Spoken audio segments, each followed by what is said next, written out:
Thanks, man. Now, I think they should just go be gay because that's better than this whole production. But the rhetoric around what happened and the support around the fact that he's not gay anymore is very interesting to me because it's been an argument in the things about, oh, he's, good Christian man and he's not gay anymore. Yeah, well, he's been not gay before. So this whole scandal was what actually sent Milo Yiannopoulos into retirement. He's not coming back, by the way, to attack leftists. He's coming back to side with Candace Owens. Let's put it that way.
One, two, three, four, five, six.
Now arriving from Metro Center. Stand by and let passengers disembark before boarding.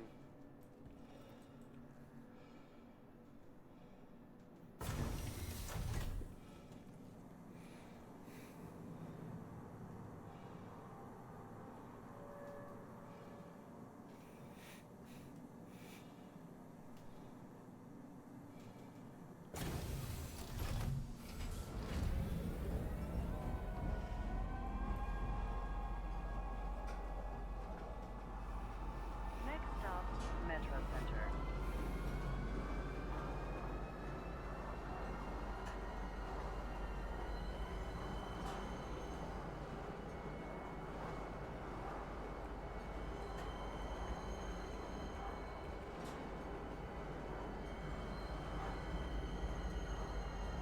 Now arriving, Metro Center.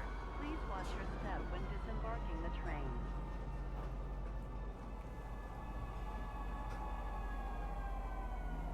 Arriving from Pisa Spaceport. Stand by and let passengers disembark. Stand by and let passengers disembark. Hey there.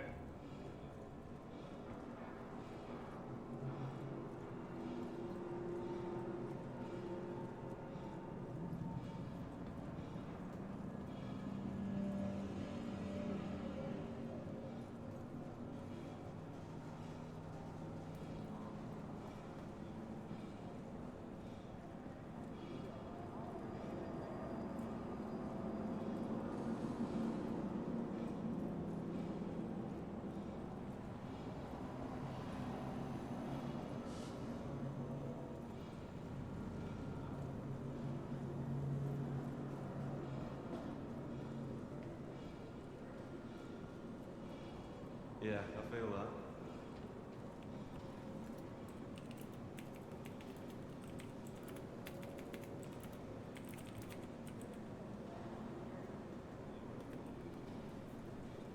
Hey.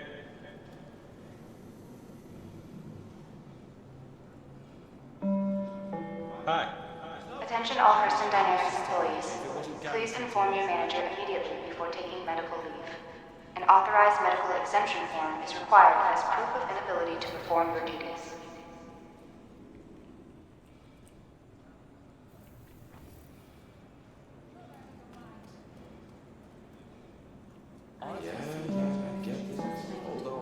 In her book, Dynamics of a Mindful Life, Maria Hurston reminded us that good health is the foundation upon which all successful endeavors are built.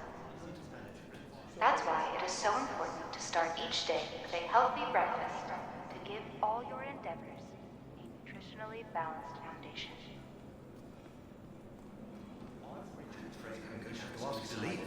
And I know that legally, if your service no longer works, then I have a right to a full refund. And I want that refund now. In her book, Dynamics of a Mindful Life, Maria Hurston recognized that there is one single piece of vital equipment that is often the very last to get repaired. She, of course, was talking about the human body. You're done. That's why yearly wellness checks are so important, not only for your health, but the health of Hurston Dynamics.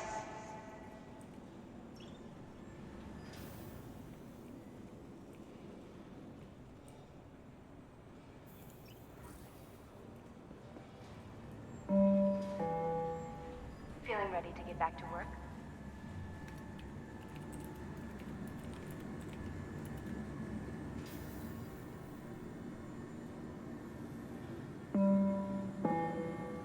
Welcome to the Maria Pure of Heart Hospital, a non-profit medical facility dedicated to improving the health of all members of the extended Hurston Dynamic family of employees and the community of Lorville since 2889.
Welcome to the ASOP Vehicle Retrieval System.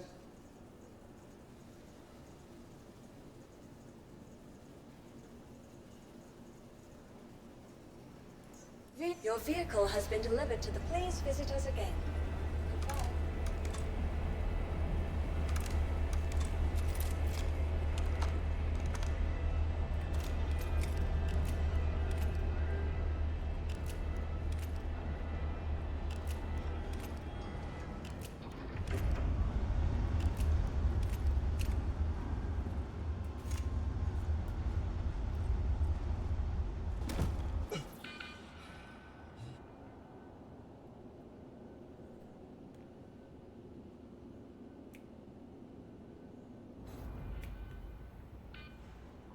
Damn. That was a long fall.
What do I do?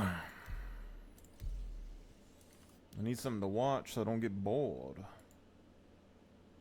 I do declare, Mr. Beauregard.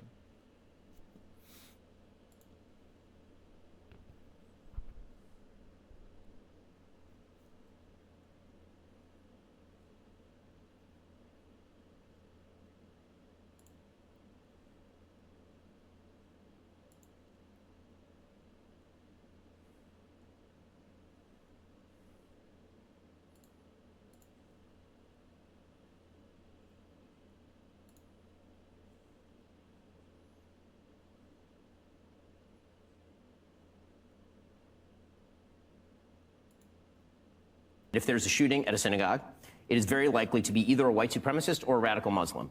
If it is a shooting of a Republican politician, it is very likely to be a trans Antifa Marxist shooter. That is just not that true. We don't know what this. How many trans Antifa? What? This kid is. We do know this kid was of the left. We do know that. We do know what? That this kid was of the political left. That is according to contemporaneous reporting from The Guardian as well as Tablet Magazine today. It's 2 days out. We don't know shit, Ben. But we don't know shit. They never do. The internet is undefeated in getting it wrong to begin with. It's not about the internet. That's about the actual reporting by mainstream accepted. The Guardian is not a right-wing. Here's what we heard. Here's what I was told so far, and I'll tell you what was wrong. First, I heard he's a registered Republican. Not true. Okay. Then he was a donor to Trump. Not true. His father works in the sheriff's office. Not true. There was a picture of him wearing a pro-Trump shirt. Not true. Member of the Democratic Socialists of America. Not true. We don't know what he is. Well, how are you so sure he's of the left? Now, I agree when you write on a bullet. Culinary Collection by Cuisinart. Compatible with all stovetops, including induction. Contoured, elegant design. Oven safe, easy to clean. Includes a bamboo turner and spoons. Cuisinart Culinary Collection. What did he write on the bullet? Catch this fascist, which is also a gamer thing. Okay, but now I'm hearing he may have been part of that group for whom Charlie Kirk was not right-wing enough. You mean the Groypers? Yes. I mean, so that would. You're sure he's? Ooh, this is a rough one for Ben because Ben also fucking hates Groypers, and Groypers fucking hate Ben Shapiro. because he's Jewish and Israeli. Or not, I'm so sorry. Oh my God, I just pulled a racism. He's not Israeli, but he's Jewish and he supports Israel, is what I'm going to say. I'm sorry, Ben, my brave American. Not that. But I still think he'd rather pin it on the left than Grover Greenwald. I'm not sure that he's not Oh, that. a minute ago you were sure what he was. Hold on. No, hold on. Okay, because I've been... You were. True. The article claiming Tyler Robinson was a leftist was retracted. This is, and again, it's hard, because even a lot of you guys aren't part of this like internet culture stuff. When people say certain things, they assume certain things, but it might not be the case at all. So like, even reading the quotes from this, I was like, okay, we'll wait for more to come out. But like this person saying, in a phone interview on Friday, someone who said they were friends, apparently this has been retracted, but someone who said they were friends with Robinson in high school who wanted to remain anonymous said that the suspect was pretty left on everything and was the only member of his family that was really leftist. The rest of his family was very hard Republican, the friend said. When people say statements like this, you need more information about it, because depending on the communities you're in, there are things that you can say where it comes off as leftist, depending on the community, but it's not at all. So for instance, if his parents were like neocons, like traditional conservative types, especially if they weren't bought into the Trump stuff, and then this kid was growing up on like the populist right, he would be, for instance, like incredibly anti-hawkish, anti-foreign intervention, which to some people can come off in the older world as like a dovish, like Democrat view. Not saying that's necessarily what happened. I don't know why I hedge like this all the time. Retards that don't want to hear me speak don't want to hear it anyway. But like, it would have been interesting for this to state more what were like actual concrete political beliefs, or why would you assume this or think this. But apparently, this article was updated on September 12th, 2025, to remove quotes after the verified source, who attended high school with Tyler Robinson, said after publication they could not accurately remember details of their relationship. Good one. I live in the shooter's hometown. This anonymous friend is literally my coworker. What? He came to work today bragging about how he lied his ass off in this interview for the memes, then bragged some more when this was published, told me he never even talked to the kid. I called the Guardian complaints hotline and left a voicemail after I found out, LOL, that I caused this retraction. I'll have to ask him if he had a change of heart later in the day or something. Sure you do. I post a pic in the morning. There's wait, what? Pineview High School 2014. Was this the high school he went to? Is this enough proof? You could just be a guy that went to the high school, but... I went to the same high school as him, albeit 7 years earlier. I know exactly where his house is. Why would I lie? Why would you lie? He's 100% trolling? I mean, he posted a yearbook thing. According to Reuters, Tyler Robinson was living at his parents' home at the time of Charlie Kirk's assassination, but according to Brooke Singman at Fox News, Tyler was living with a transgender roommate. Roommate or girlfriend? See, that there's no point. Again, I understand. I get the breaking news thing. It's fun. It's exciting. Obviously, I have high viewership, my money. But God, it's so worthless. What is this? After Kirk's killing, suspect joked that his doppelganger did it. Before he was arrested on suspicion of carrying out the assassination, 22-year-old Tyler Robinson sent friends messages showing that he was closely following news about the killing. The day after Charlie Kirk was killed, an acquaintance of Tyler Robinson's posed a question to him in a group chat. The FBI just released two grainy surveillance images of a skinny young man in a cap and sunglasses walking in a stairwell on the Utah Valley University campus, and it asked for the public's help in identifying the suspect. Tagging Mr. Robinson's username on Discord, a messaging platform, the acquaintance attached the images and wrote, "Where you at?"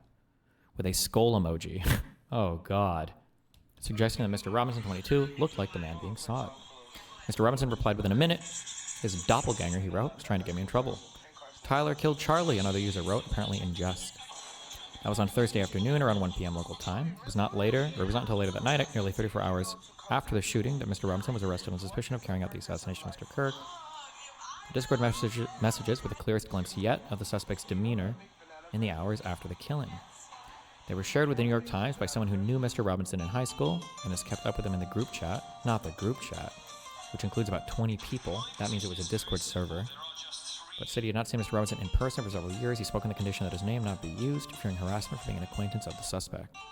Does the Times have like internet savvy people going through this Discord? I feel like you could find the ideology so fast if you knew what you were actually reading or looking for. After Mr. Robinson joked that the gunman was his look-alike, another user suggested that the group return Mr. Robinson in and get the $100K reward the FBI was offering. Only if I get a cut, he responded. Whatever you do, don't go to McDonald's anytime soon. Kind of crazy how they're just like memeing after killing somebody. Jesus. Mr. Robinson agreed and offered a supposed joke of his own writing. Better also get rid of this manifesto and exact copy rifle I have lying around. And another user suggested that the killing of Mr. Kirk would lead President Trump to send the National Guard to Utah. The suspect replied, in a red state? No, clearly the shooter was from California. Well, Before the exact phrasing of the engravings was publicly known, the suspect sent messages that suggested he was closely following the news. Welcome I heard the ammo had to the something about ASOP. trans stuff Please on it, visit us but they aren't again. releasing photos or exact quotes, he wrote. He added, and also the claim wasn't Welcome backed by the official to the FBI, just some ASOP dude in the vehicle briefing retrieval room. system. Recognized his son as the person of interest, and when asked, he fessed up to Vehicle it. selected. Sources say Vehicle Tyler vehicle actually has been threatened delivered to the suicide, following saying he'd location. rather Let's do kill it. himself, which led the dad to call up his Come on, minister, piece of me, who boy. happened to be a U.S. Marshal. Robinson later surrendered and was booked into jail. The jail, 250 miles from the crime scene. That's right, the guy made it all the way home. So how'd he do it? New video shows Robinson leaving his sniper's nest and jumping off the roof. After that, he dumped his gun in the woods and hopped in a gray Dodge Challenger and drove 4 hours home. The governor of Utah, Spencer Cox, says the family did the right thing by turning their son in. Robinson's believed to have acted alone, but he left a hefty trail of evidence. Investigators found messages that he sent to his roommate. These photos consisted of various messages stating a need to retrieve a rifle from a drop point, leaving the rifle in a bush, messages related to visually watching the area where a rifle was left, and a message. People keep saying Obama was the one who divided the country. Is there any truth to that claim? I don't remember him ever being divisive. This is delusion from the right, but you need to listen. You need to listen to their media. When you were listening to like Rush Limbaugh on the day, every single day you were hearing about these people were commies, they were socialists, they were trying to destroy the country. Every single day you got this fed to you from all forms of conservative media. So that's why you get the feeling that Obama was like crazy, divisive or whatever. Keep in mind that those same horrible healthcare pushes, the same horrible healthcare changes that Obama made, that Trump came into office to try to repeal and replace, are the ones that now Trump defends and says those were his idea. The pre-existing condition stuff, he's not going to get rid of that because they're popular now. So Referring to having left the rifle wrapped in a towel. We now know more about the engravings on the shell casings. Listen. Inscriptions on a fired casing read, "Notices bulges, capital OWO, what's this question mark?" Inscriptions on the 3 unfired casings read, "Hey fascist, exclamation point, catch, exclamation point." Up arrow symbol, right arrow and symbol, and 3 down arrow symbols. A second unfired casing read, "Oh Bella Chow, Bella Chow, Bella Chow, Chow Chow."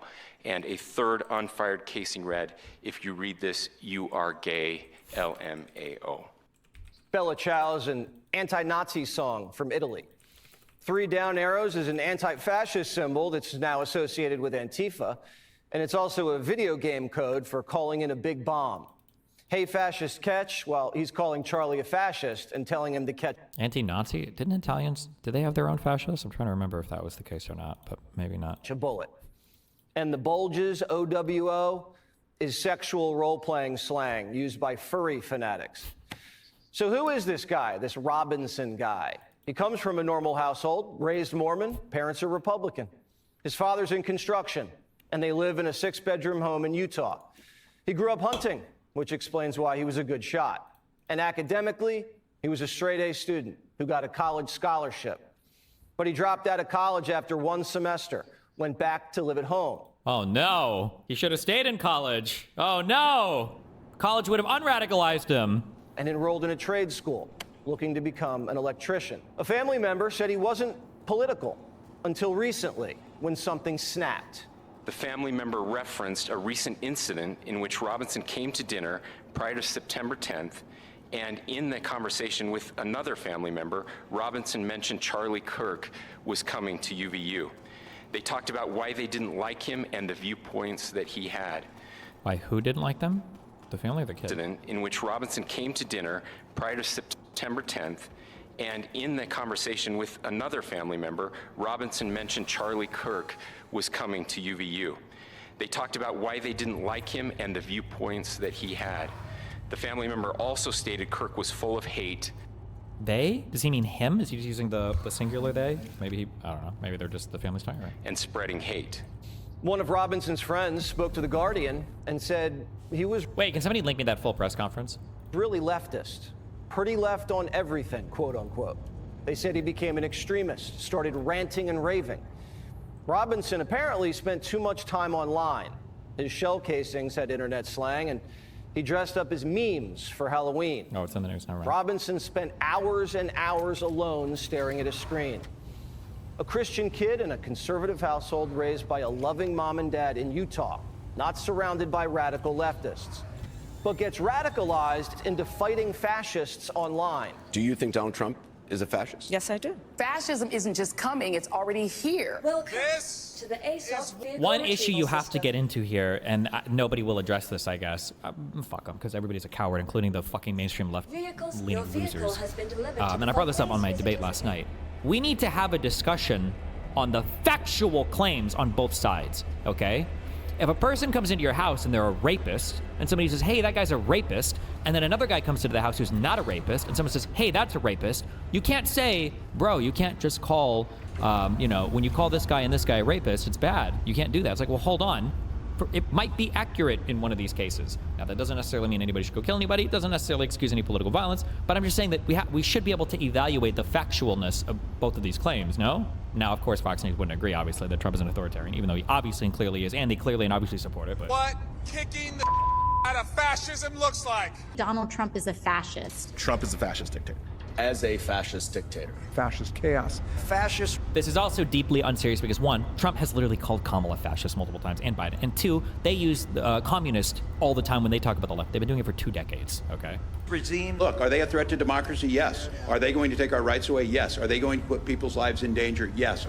These are all things that the Republicans constantly say about the Democrats, of course. So this is all unserious, right? Are they going to endanger the planet by not dealing with climate change? Yes. So how did America confront fascism in World War II? We went to war. The message is, these men are dangerous fascists. Be a hero. Take them out. American politics today is between these far-left fascists, led by Harris and her group. We have a fascist person running who's incompetent. She's a Marxist, communist, fascist, socialist. She's not actually a socialist. She's gone past that. Somebody's got to explain this woman. This is a radical left, Marxist, communist, fascist. All of them. And today, Democrat senators have declared war again.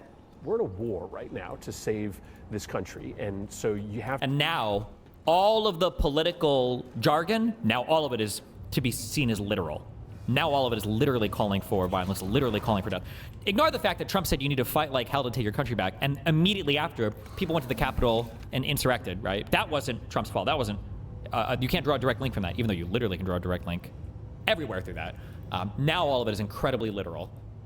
What happens when real patients move curing hepatitis C from their to-do list to their today list? I was able to move forward without Hep C doing more damage to my body. Understanding side effects was important to me. I talked to my doctor about Epclusa. Epclusa treats all types of chronic hepatitis C. I thought treatment would interrupt my life, but 1 pill a day was easy. With a 98% cure rate, Epclusa is 1 pill once a day for 12 weeks. Epclusa can also be taken during addiction recovery. If you've had hepatitis B, it may flare up and cause serious liver problems during and after treatment. Tell your doctor if you've had hepatitis B, liver or kidney problems, HIV, and all medicines and supplements you take. Taking amiodarone with Epclusa may cause a serious slowing of your heart rate. Most common side effects include headache and tiredness. I put Epclusa on my today list, and I only wish I'd done it sooner.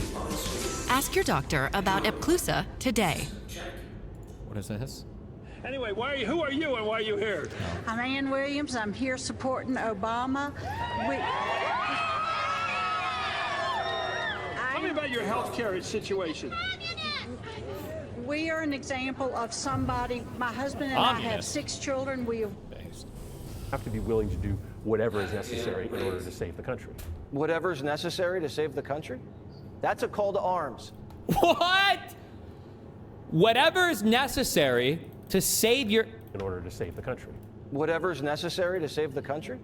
That's a call to arms. When Trump says you're going to lose your country if you don't fight like... What does that mean then? That's not a call to arms? What? Destiny, you've been saying the right needs to turn down the temperature. Agreed. It's kind of accessible at the moment. Honest take, do you think Kirk would have done that if some other right-toward was shot? He constantly advocated nonviolence. Would you want, say, Hassan or Vosh to turn down the temp if you got shot? Not to put that evil energy out there or anything. What I want, I don't want anybody to turn the temperature down. I want the temperature to turn down, right? So that's the goal. So what we want to find is what are effective ways to turn the temperature down, okay? Well, the way to turn the temperature down is to find the party that is raising the temperature and to tell them to stop, okay? Vosh and Hassan, I mean, if one of their followers killed me, then I guess I would say fuck them. But like, generally right now, the Donald Trump shit is crazy. Like, there is an argument to be made that if Biden or Kamala had won the election, that Charlie Kirk wouldn't have gotten shot, just because politics was pretty boring in the 4 years where Biden was president. We weren't seeing tweets every single fucking day. We weren't seeing truths every single fucking day. There wasn't a new scam, a new scandal, a new just insane shit happening. Even with 2 wars, arguably, that started or advanced, it just wasn't as crazy as the daily fucking insanity of the fucking Trump party. So, whatever. Members of our America's Mayor Live team have lost sleep over the murder of Charlie Kirk. The truth is, some of us refused to just get over it or to get through it. We were angry, we were beyond livid. As Matt Walsh said, we aren't interested in a kumbaya moment right now. One productive outlet we found is working to peacefully expose the vile, hateful teachers and educators who are openly celebrating murder. These people responsible for educating youth are beyond the pale. Expose them all. The very future of our country is on the line. Where is their sense of humanity? Mass doxing. This guy is disbarred, by the way, for a crime that he should have been tried and probably hanged for, treason, 100 billion trillion %. But go for it. Go off, King. It's time to rise. Careful what you wish for.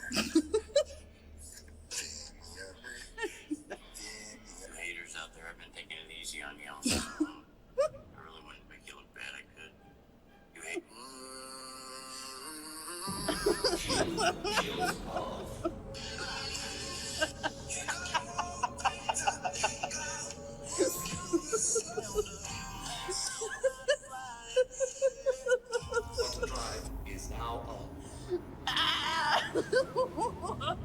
Is this real or is this like a pre-made video?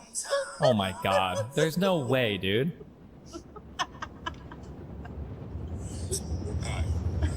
I'm tired of all you liberals. There's no shot.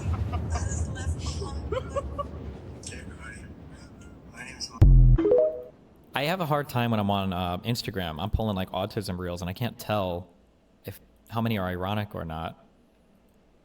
It's impossible to tell.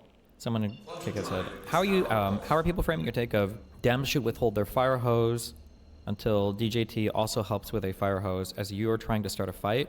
They don't believe that. Don't believe them when they say that. They don't believe it. They don't believe it. You need to put yourself in the other person's shoes and imagine how you would act if you had the feelings that you think that they do. And then when you realize that that is not synergizing, then you'll be closer to understanding what's going on, right?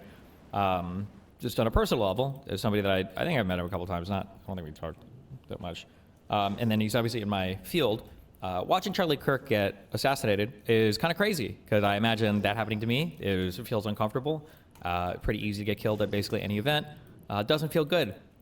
I would like there to not be a chance of that happening to me in the future. Doesn't feel good. Wouldn't like that. When I see the other side and that their go-to is civil war, civil war, civil war, it makes me think that they're not very concerned about safety or something else is at play there. Something different is functioning there if that's your go-to. That's all I would say. I don't know. Something different is operating under the hood there. I've never committed treason. Okay, quick. I got like 2 minutes because I got a bunch of shit and I'm debating it in like 30 minutes. What's up? No worries. It's going to be fast. It's actually relevant to what you were just talking about. I've been doing some thinking on it, and I think whenever you think about their state of mind, one of the reasons why they're like so angry right now, why they're so upset and wanting revenge, is because this is them seeing like consequences for their actions politically, and to them politics isn't supposed to be that, right? Like I totally disagree. I don't think they view themselves as having done anything bad at all. I think that's the bigger problem. No. Consequences not as in consequences of them doing something bad. Consequences is just like there being actual tangible response to their politics. They're used to saying, we're going to do whatever we want politically and nothing comes back on us, right? Oh, we can close the border. We can I do all agree these with things. that 1 trillion%. Yes. Yeah. Right. And so what's happening is we're seeing them say, no, guys, you don't understand. Politics is supposed to be a game. This isn't supposed to matter. Yeah. You shouldn't kill us because this doesn't matter, guys. But then these are the same people who walk around with the phrases, the Second Amendment exists to protect us from tyranny so we can fight back, or the blood of democracy, or the tree of liberty needs to be watered with the blood of, the patriot or whatever, like all the, it's like, yeah, this is, yeah. Mm-hmm. And but whenever they say that, that's not political to them. They're not speaking political. They're not making a political statement when they say that. They don't view those as political statements. Not really. No. Like Tectone was saying, like, white lives matter. That weird I saw tweet that he did, right? Mm-hmm. Yeah. I bet if you seriously confronted him, he'd be like, that's not a political statement. He wouldn't view that as a political statement, right? Mm-hmm. Because he's talking about what he believes actually impacts his life, and to him, politics doesn't impact his life. And so the one of the reasons why they're so mad is they're seeing someone being impacted by the politics and going, I can't believe that someone's politics could actually impact their life. Meanwhile, whenever Democrats get assassinated, Democrats have that awareness, they understand it, and it's why whenever they got assassinated, there wasn't calls for blood, there was calls for peace. Sure. Right? Because Democrats understand that fundamentally already. And then like last thing on this as well, whenever we're looking at the way that Welcome to gosh, Space Industries. I'm just trying to think about how to phrase this. By the way, great restraint on your part to not say something that would get you banned from everything. Because man, I've had to delete so many posts in chat before typing them in. Some of this stuff. Whenever Republicans are out there saying like there's only the violence is coming from the left, it's because they're always trying to connect it to something political, and they're always saying like, look, the politics of the left are doing this, but they're always very careful that their violence that they express and that they have is done through some kind of veneer. Well, it's either random or it's just the government is doing it. Sure. Right. Look at this person right now, right? It's supposedly, I don't know how true this is yet, but it's coming out apparently that this person had a trans girlfriend. So this person was raised in Utah, in a largely white state, in a largely, it seems like a very religious Mormon Christian family. The whole family's white. None of that meant anything as much as the trans girlfriend, though, right? Like, how is that the one thing we're picking out? Yeah. I'm not sure about the trans girlfriend. Was that from Candace Owens? Because I'm not sure. I don't know how true that is. I've just seen it posted on Twitter today. Yeah. I don't know 100%. But yeah, sure. But I'm just saying that if he was, imagine if he was raised in a trans family in an LGBT paradise, but he had like a white Christian boyfriend, right? Like nobody would be blaming the white. Yeah. So this is why I'm also telling people, like, stop doing this thing. Like Wick kept doing this. Like, don't you understand? You're proving their argument. No, they will find anything or anybody because they're not making a real argument. They're just trying to find anything they can to pin anything on anything. And at the very worst, if they run out of stuff, you don't win. They just don't have the fight. They'll just walk away from it and stop talking about it. Yeah. Right. And yeah, just that. And on that, it's this thing where it's like, and you did a really good job on your WIC panel of saying, like, here are all these different kinds of violence or at least harm that's coming from the right, right? We don't even have to just say violence. We can say, like, actual, like, material harm that's coming from them, too. Such, like, if I was, if my entire family didn't have insurance because of the policies of the Republicans, right, and multiple of them died, that is radicalizing enough that you could see somebody taking violence on it, right? And it's this thing where it's like, a lot of the times the Republicans say, well, you can't use, if you're harmed by our policy, you can't actually call that violence. You can't call that harm such that it would radicalize someone. That's not fair. You're not allowed to do that. And it's like, because again, politics is a game. You're supposed to be playing this like a game. You're not supposed to take this into the real world where we have to suffer real consequences. Did you first come across him as a student on a campus? Is that how you knew him? My story is actually a bit more complicated than that. I met him when I was 4. Wait, why do I know this guy? Wait, have we talked to this guy on Discord? Oh, Jubilee, okay.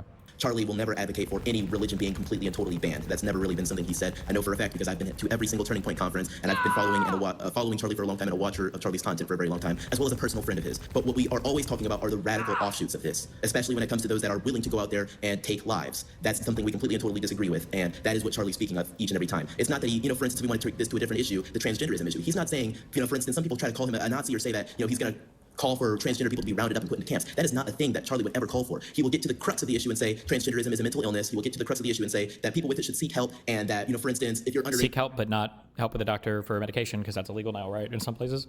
18, we should not allow doctors to mutilate your body. And that's a perspective. Oh, mutilate your body. There it is. You know what America is, and you know what America has just found out they are? America is that annoying fucking drunk white girl who thinks that she can walk up to and not only talk shit to any guy she wants, but start slapping and hitting and smacking around any guy she wants. And then at some point, she pushes some dude too far, and then he smacks back. And it's like, hey, you can't act unhinged like this. At some point, someone's gonna smack you. And I feel like America has gotten away with this. Every time I hear some fucking retard on the left or the right say, guys, it's just speech, it's just politics, it's just speech. What do you mean it's just speech? It's just politics. Politics is how you rule over other people. Politics is how you instill, like in law or the country, like your political agenda, the things that you want to dictate to other people's lives. Like this, it's just such a weirdly naive thing to be like, it's just words, it's just politics. Like it's not. It has impacts on people. You are betraying either the power or privilege that you have in some position by saying that. I'm gonna end up repeating this line a lot over the next 2 months. Like, what is? And her daughter, all of a sudden came home and said, "I'm a boy." She said, "What?" And the whole assembly line, the conveyor belt, they started to grind. They wanted to give her cross-sex hormones. They wanted to give her testosterone therapy. They wanted to cut off her breasts. They wanted to do all these sorts of things. And these doctors do this without any thought whatsoever. Yeah, sure. Here's the script. Here's the clinic. Go here. Go for surgery. These doctors need to be put in prison quickly. We need to have a Nuremberg-style trial for every gender-affirming clinic doctor. We need it immediately. Like, I'm sorry, but you're fucking retarded. It's just speech, it's just politics. He was one of the only people, I mean, truly one of the only people to go to the president whom he loved. He loved Donald Trump, like personally as well. And I think the president really loved him in a real way. But he was one of the only people to go to the Oval Office and say, sir, I totally understand. And I think Iran's really bad, but a war with Iran is not, is something that could really hurt our country. I mean, boy, that was an unpopular position. He didn't need to express it. Oh, of course. And he did it again. He didn't have some weird agenda. He wasn't mad at anybody. He was for his country, and he was for doing the right and wise and difficult thing. And he said that. He went to the Oval Office to say that. He took massive abuse from his own donors, which is also something that you don't see people. And he loved his donors. It wasn't a hostile thing, but they had a different view. A lot of them, not all, but a lot. And they expressed it to him in a very intense way. I know because he showed me. And he said, look, I understand your perspective. This is my perspective, and we're going to do what we think is the right thing, the wise thing. In that way, too, he was the voice of young people. I mean, there are no young people in the country anymore supporting this war and wanting Israel to continue its bombing campaign. That's just the truth. Look at the polls. And he was in touch with them. And even where his own opinion may have differed from their opinion, he felt like he owed it to them to bring their message to the sitting president of the United States. I mean, that's what's been snuffed out. Well, as he has been, unfortunately. But he was one of the very few people I have met who combined a love for everyone involved with strong views. So again, he was not animated by anything creepy or weird. I mean, you knew him intimately, so you know this is true. If you talk to him off camera, he would say, I really, I love whoever I'm talking about, but I think this is wrong, it's immoral, it's bad for everybody involved, both sides. And he would say that, and he could say that because it was sincere. It was completely sincere, but I cannot overstate the amount of attacks he took privately over this, absolutely for real. And having lived in Washington most of my life and seeing people run nonprofits, I've never met one who was willing. Stand up is too strong. He wasn't confrontational, but he would just say, no, I'm sorry that you feel that way, but I think this is the right thing. The people we represent, which is mostly young people, they believe this, and I believe it also. It was brave, but loving at the same time. And I'm not sure he made a lot of headway, by the way. I mean, I think he made real enemies in doing that, but his view didn't change. Anyway. To be honest, we haven't felt like ourselves since Barack Obama. Oh, no. Not beating the allegations. Oh, man, that the black president was the brain break for these guys. We don't feel like ourselves. We haven't felt like ourselves in a while. And I'm sorry to get political, but I'm just going to be honest. We haven't felt like ourselves since Barack Obama. I just think he was such a slick snake. He was this affable guy who was wearing good suits and looked the part and sounded the part and dressed the part, but was so divisive in his messaging. The left, they look at you like when you say this, they don't know what you're talking about. It's because you don't pay attention to the other half. We don't know. I'm sorry, I don't know what you're talking about.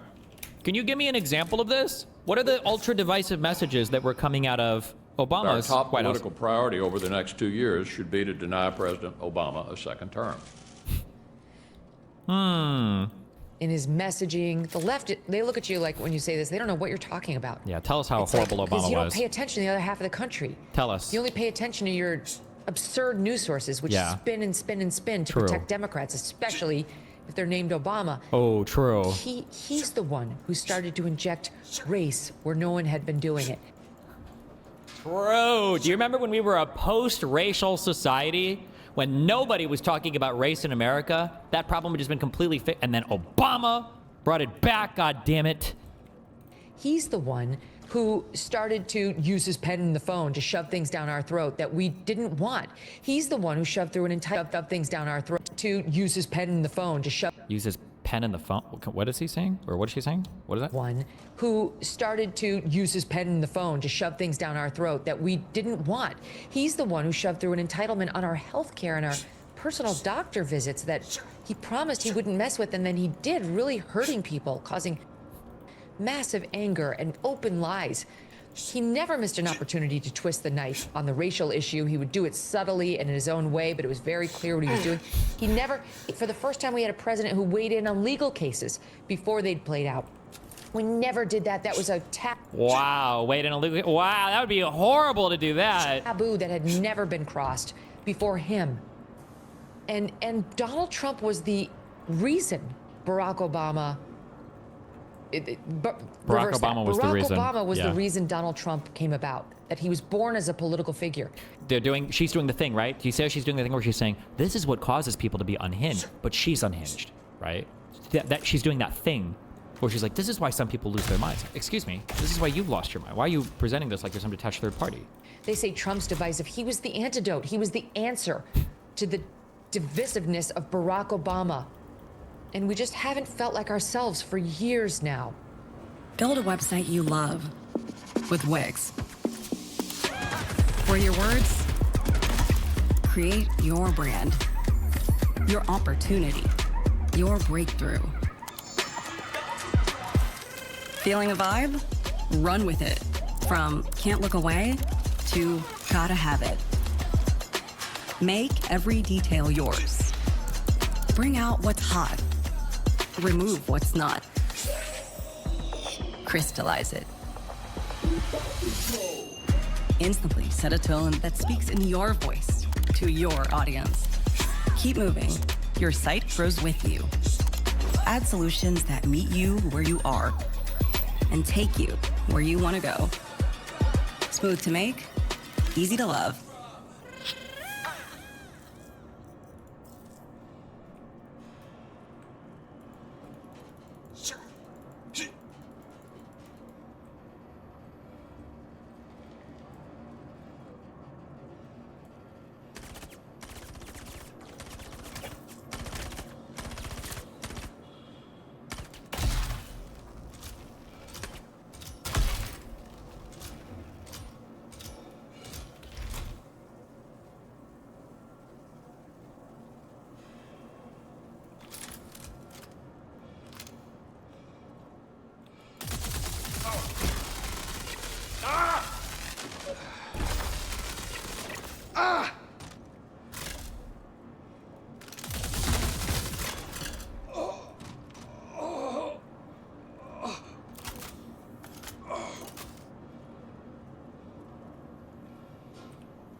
Where the fuck?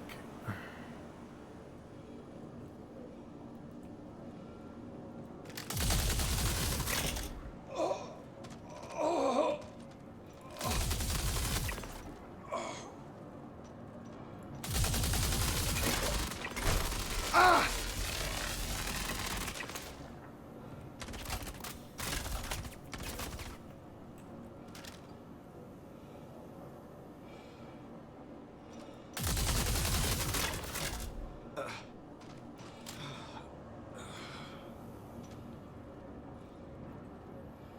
I'm missing like 4 boxes. Same thing that happened last time. I swear they're falling off the side of the map or something.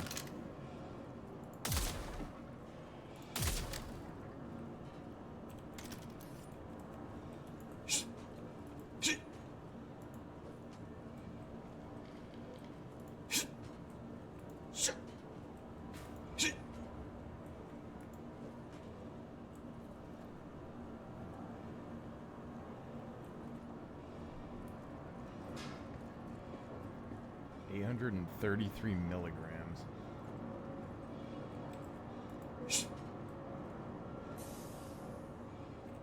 That's crazy. A lot of red boxes in here, though.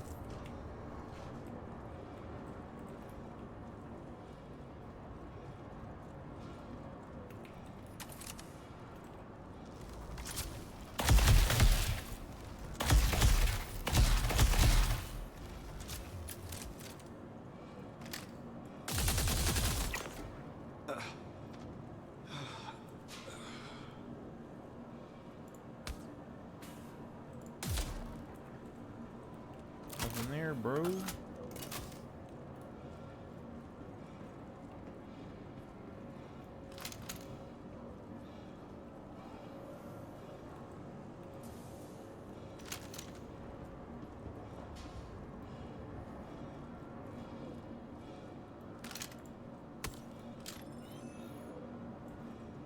Jesus. See, used to, after you got past like 40% or like 60% or anything like that, it would like disappear. It's good enough.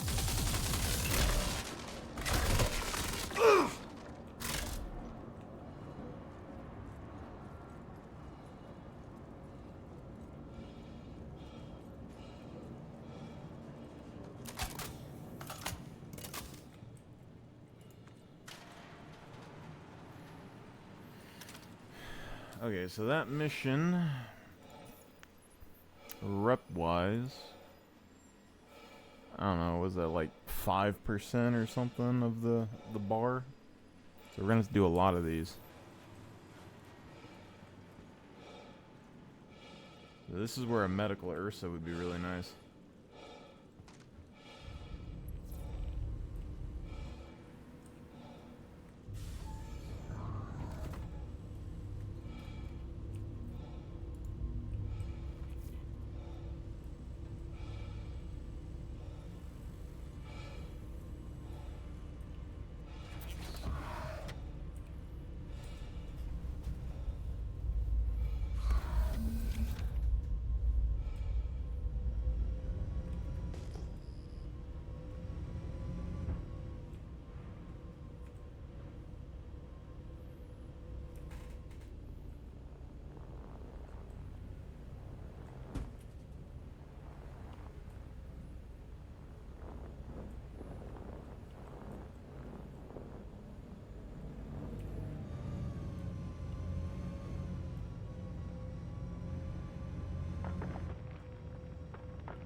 Takeoff complete.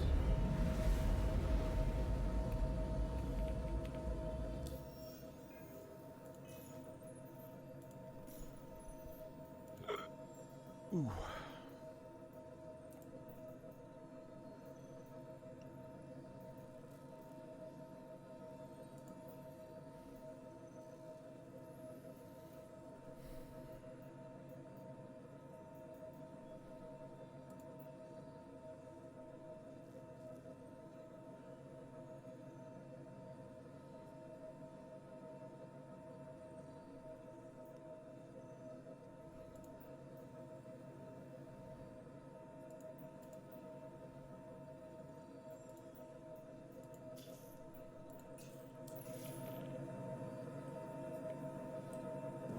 Shields off.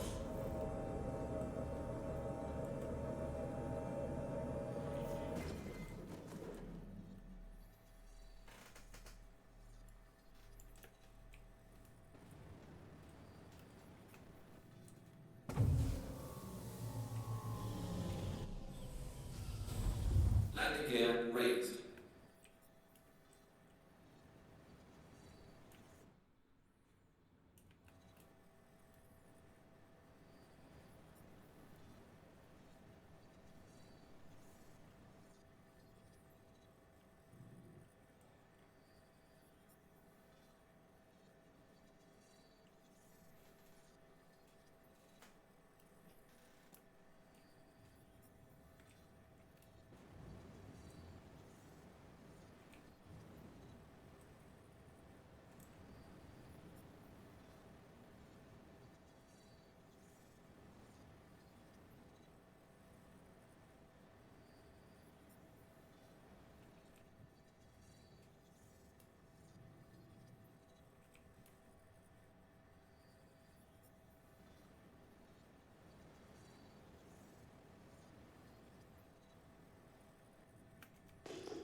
Clear sight, no problem. We get it. Quantum drive is now up.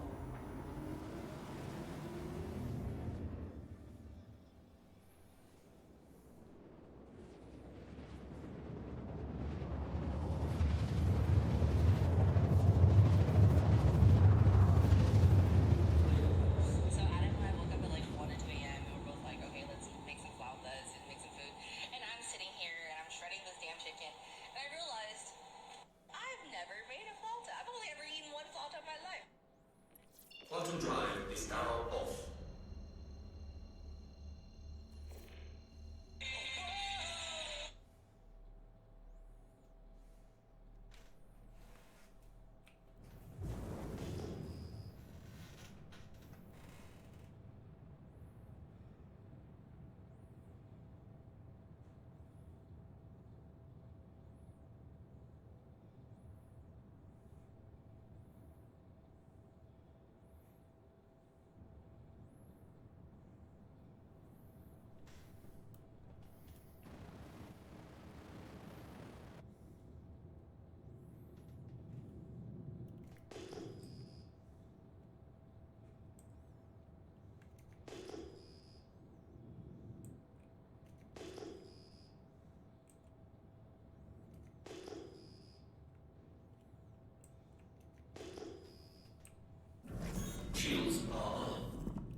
deployed.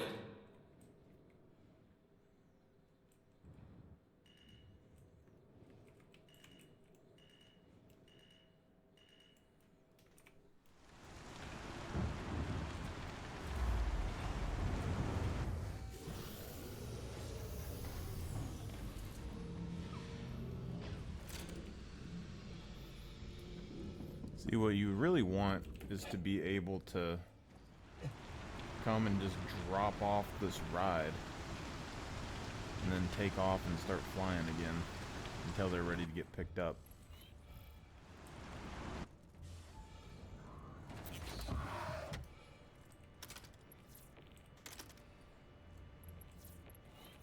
Goes.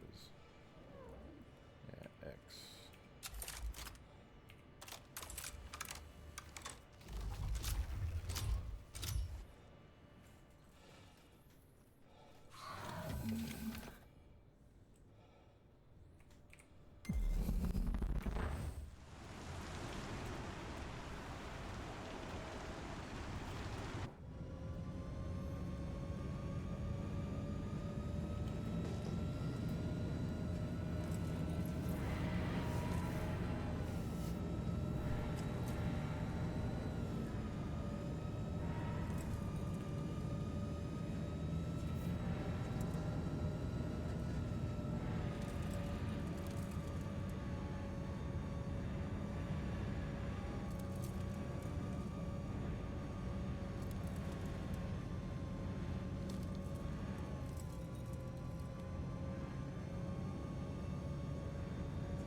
Rico's remains.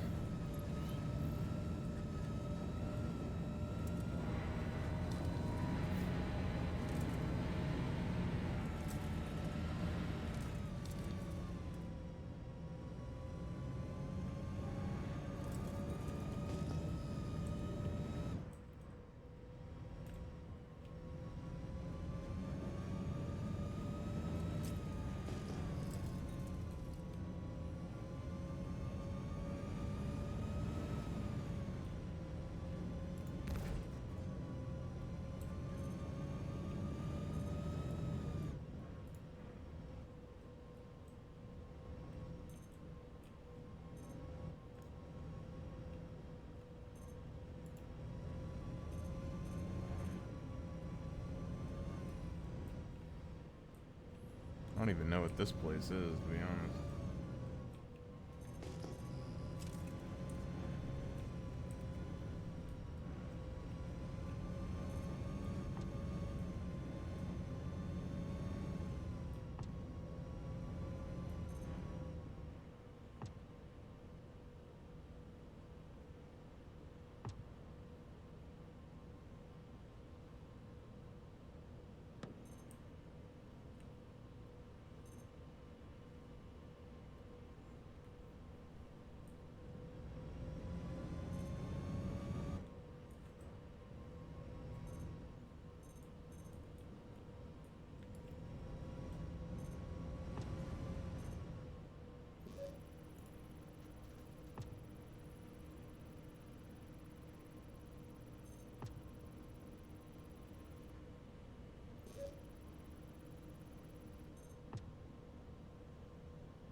No cargo. Rico's remains.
Always wondered what these sights were for.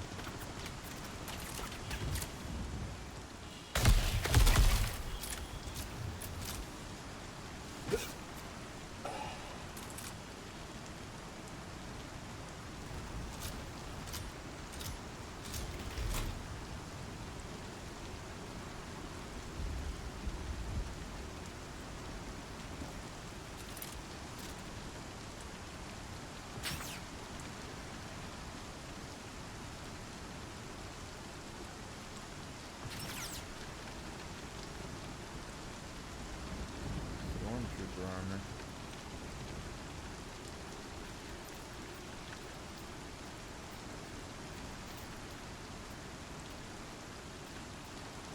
Inquisitor white legs.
I think what we need is some high ground here, but it's going to probably put us in a bad spot.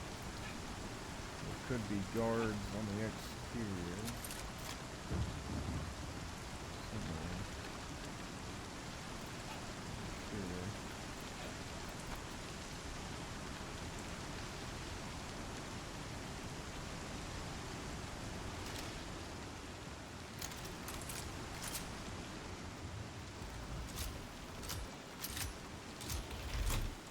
If we get on the tallest building,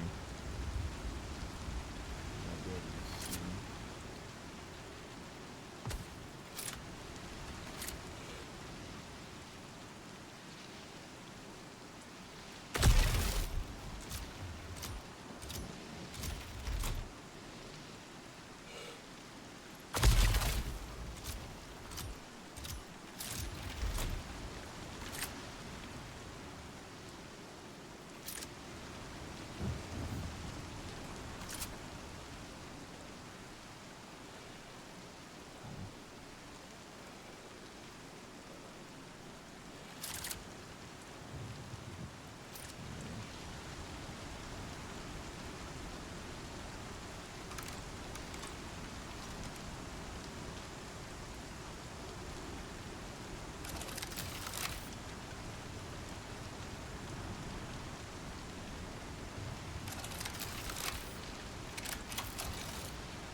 That looks like a boss.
Yeah, I think this armor is going to work alright for us. The chest and the legs, or the arms and the legs. I don't know about the rest of it.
And now we know where to get these, so that's kind of interesting.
Gotta remember what this place is called.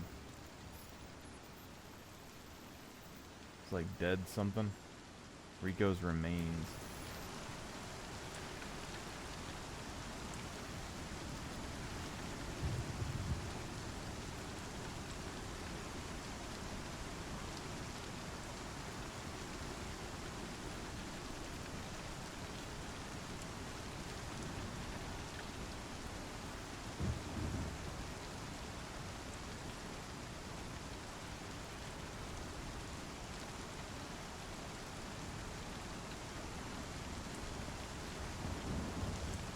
We'll just drive the vehicle over here.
Rico's remains.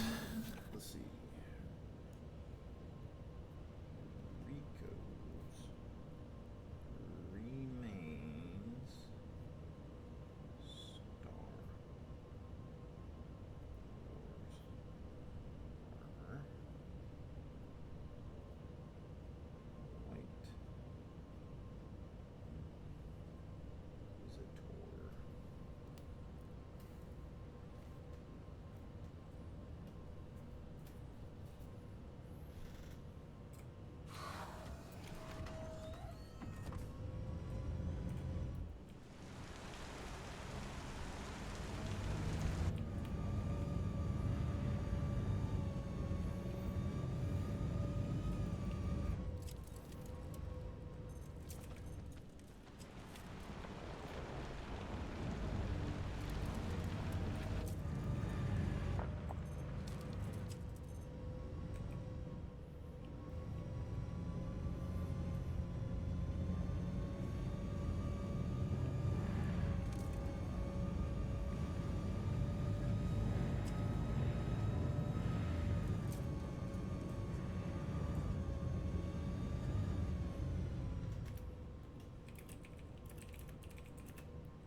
Hey, brother. There's an endless world to rediscover. I don't even think I can go through there because there's a tree.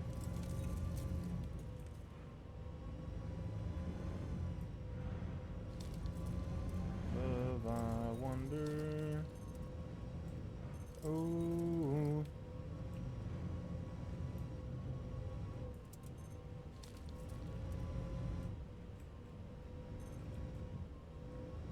The sky comes falling down.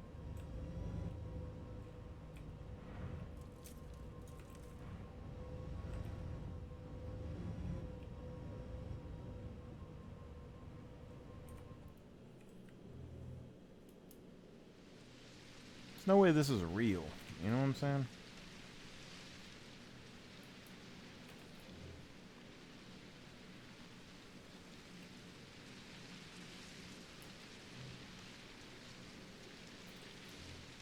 Telling me I'm stuck in between a rock and a bush?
Brother.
I don't even know if there's a way for us to get in here and grab that armor easily.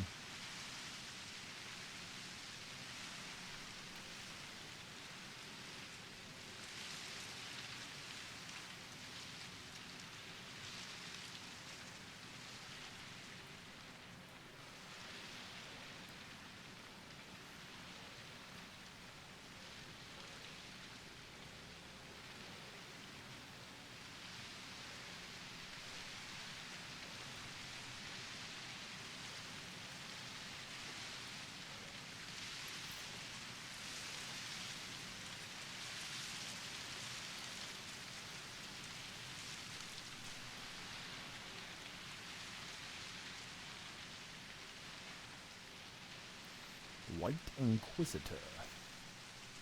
Yeah, I think that looks pretty good. We just need a armor on the chest that works. I think that's medium armor as well.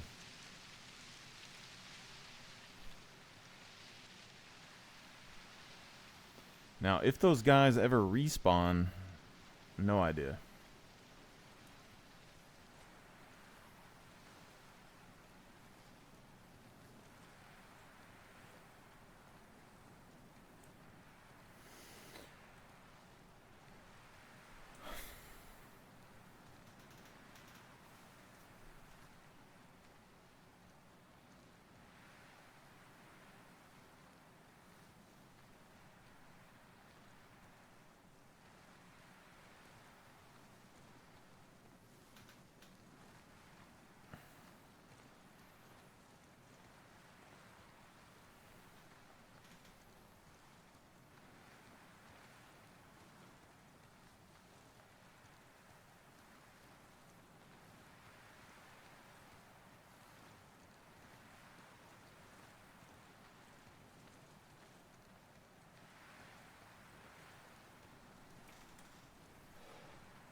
Need an auto walk button pretty bad.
investigators.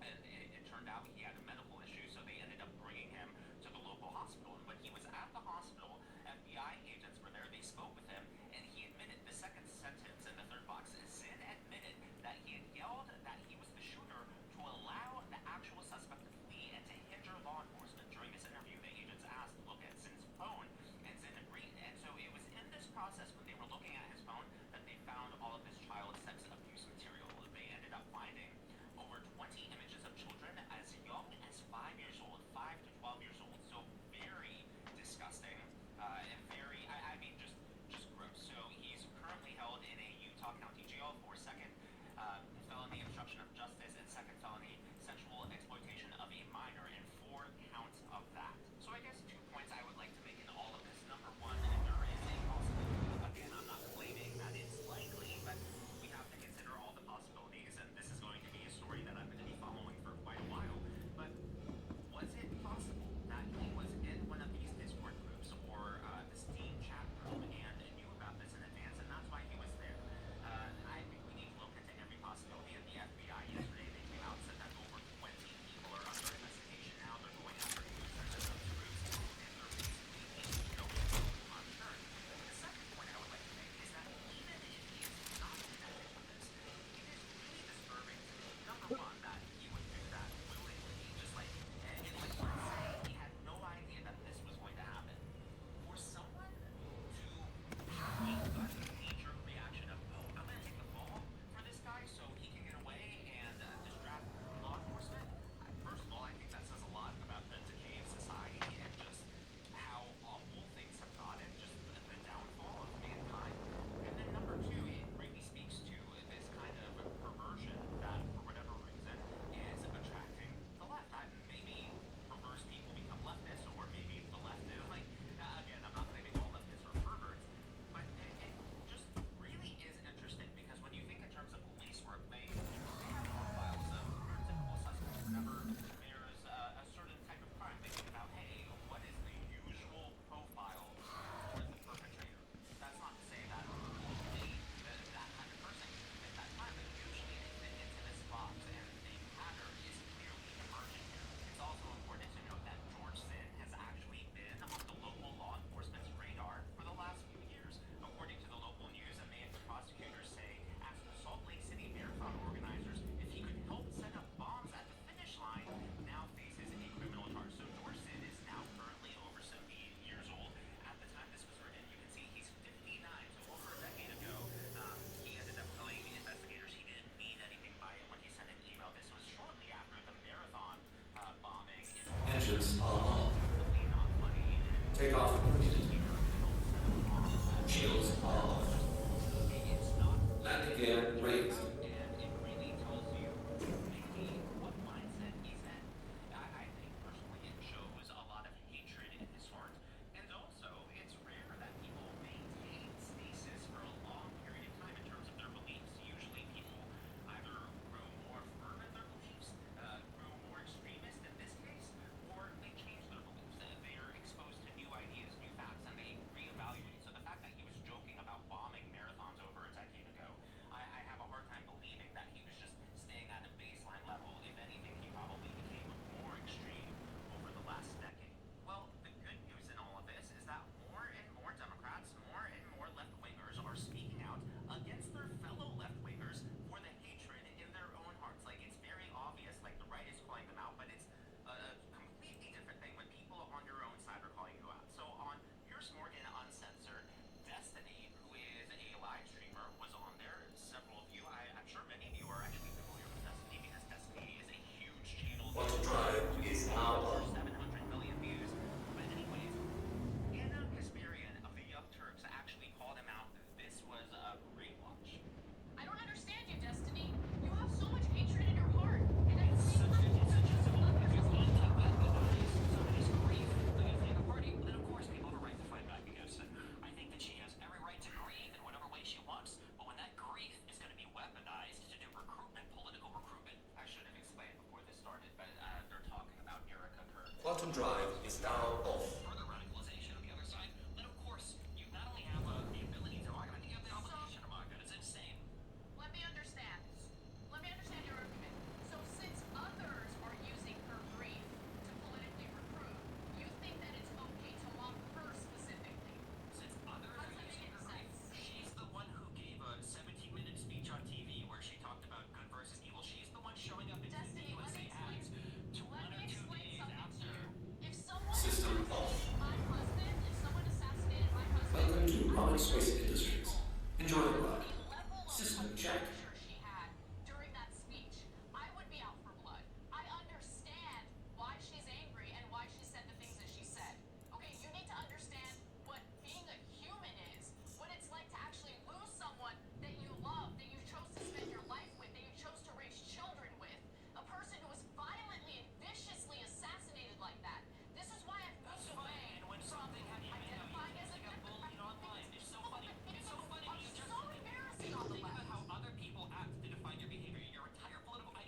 Fuck!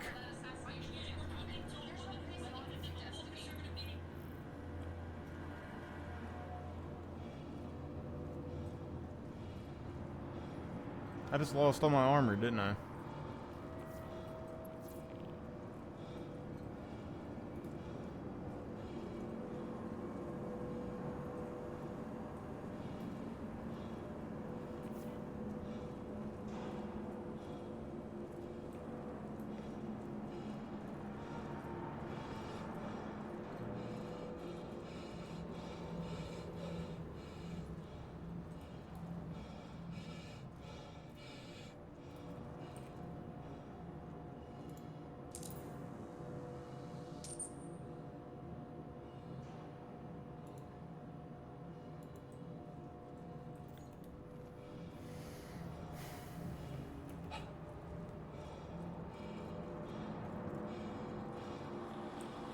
Welcome to the ASOP Vehicle Retrieval System.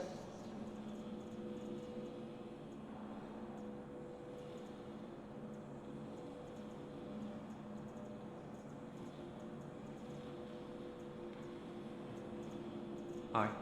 Please visit us again. Goodbye. Welcome to the ASOP Vehicle Retrieval System. Starfarer, Sulian.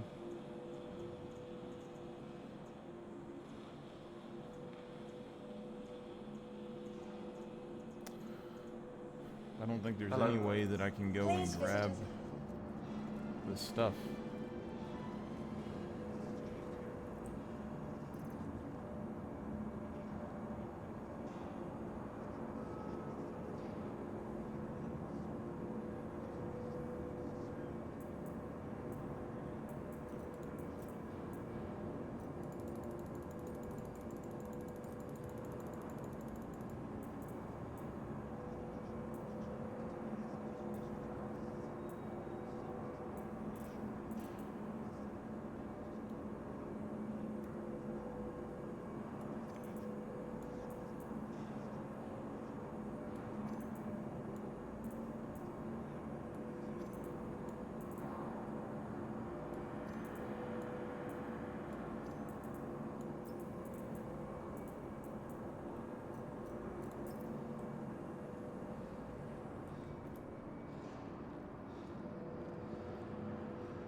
Welcome to the ASOP Vehicle Retrieval System.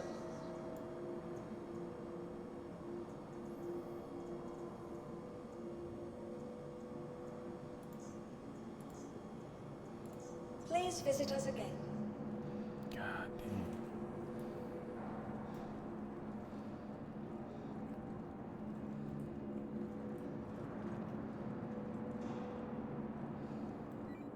Hey, yo, what's that chest?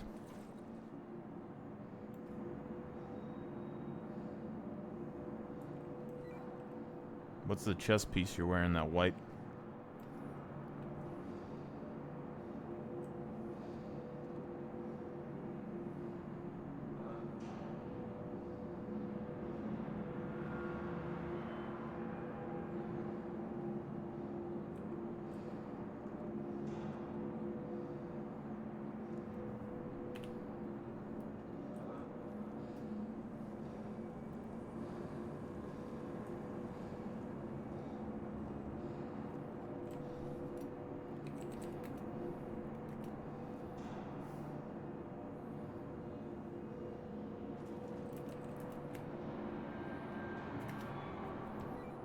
Yeah, that's good. Alright.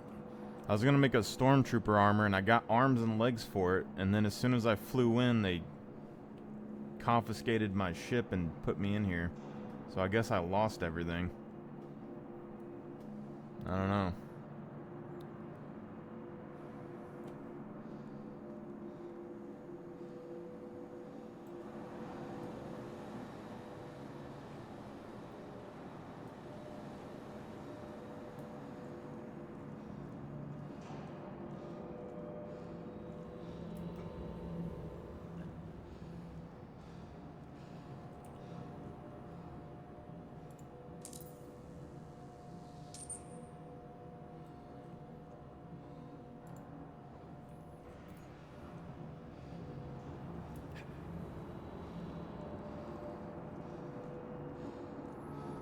Try to wait and get another mission maybe that goes over there.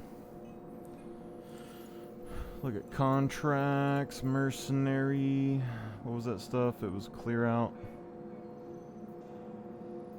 the location.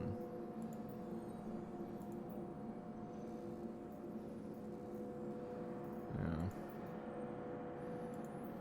It was one of these.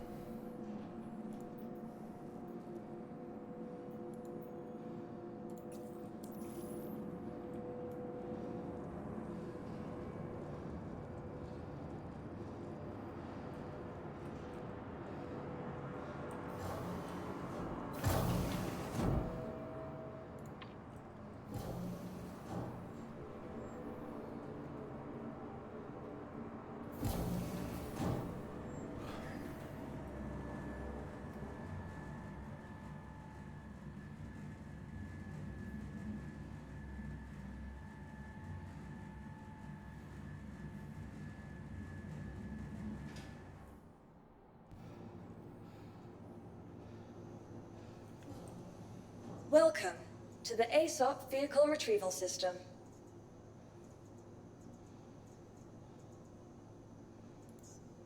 Your vehicle has been delivered to the... Please visit us again.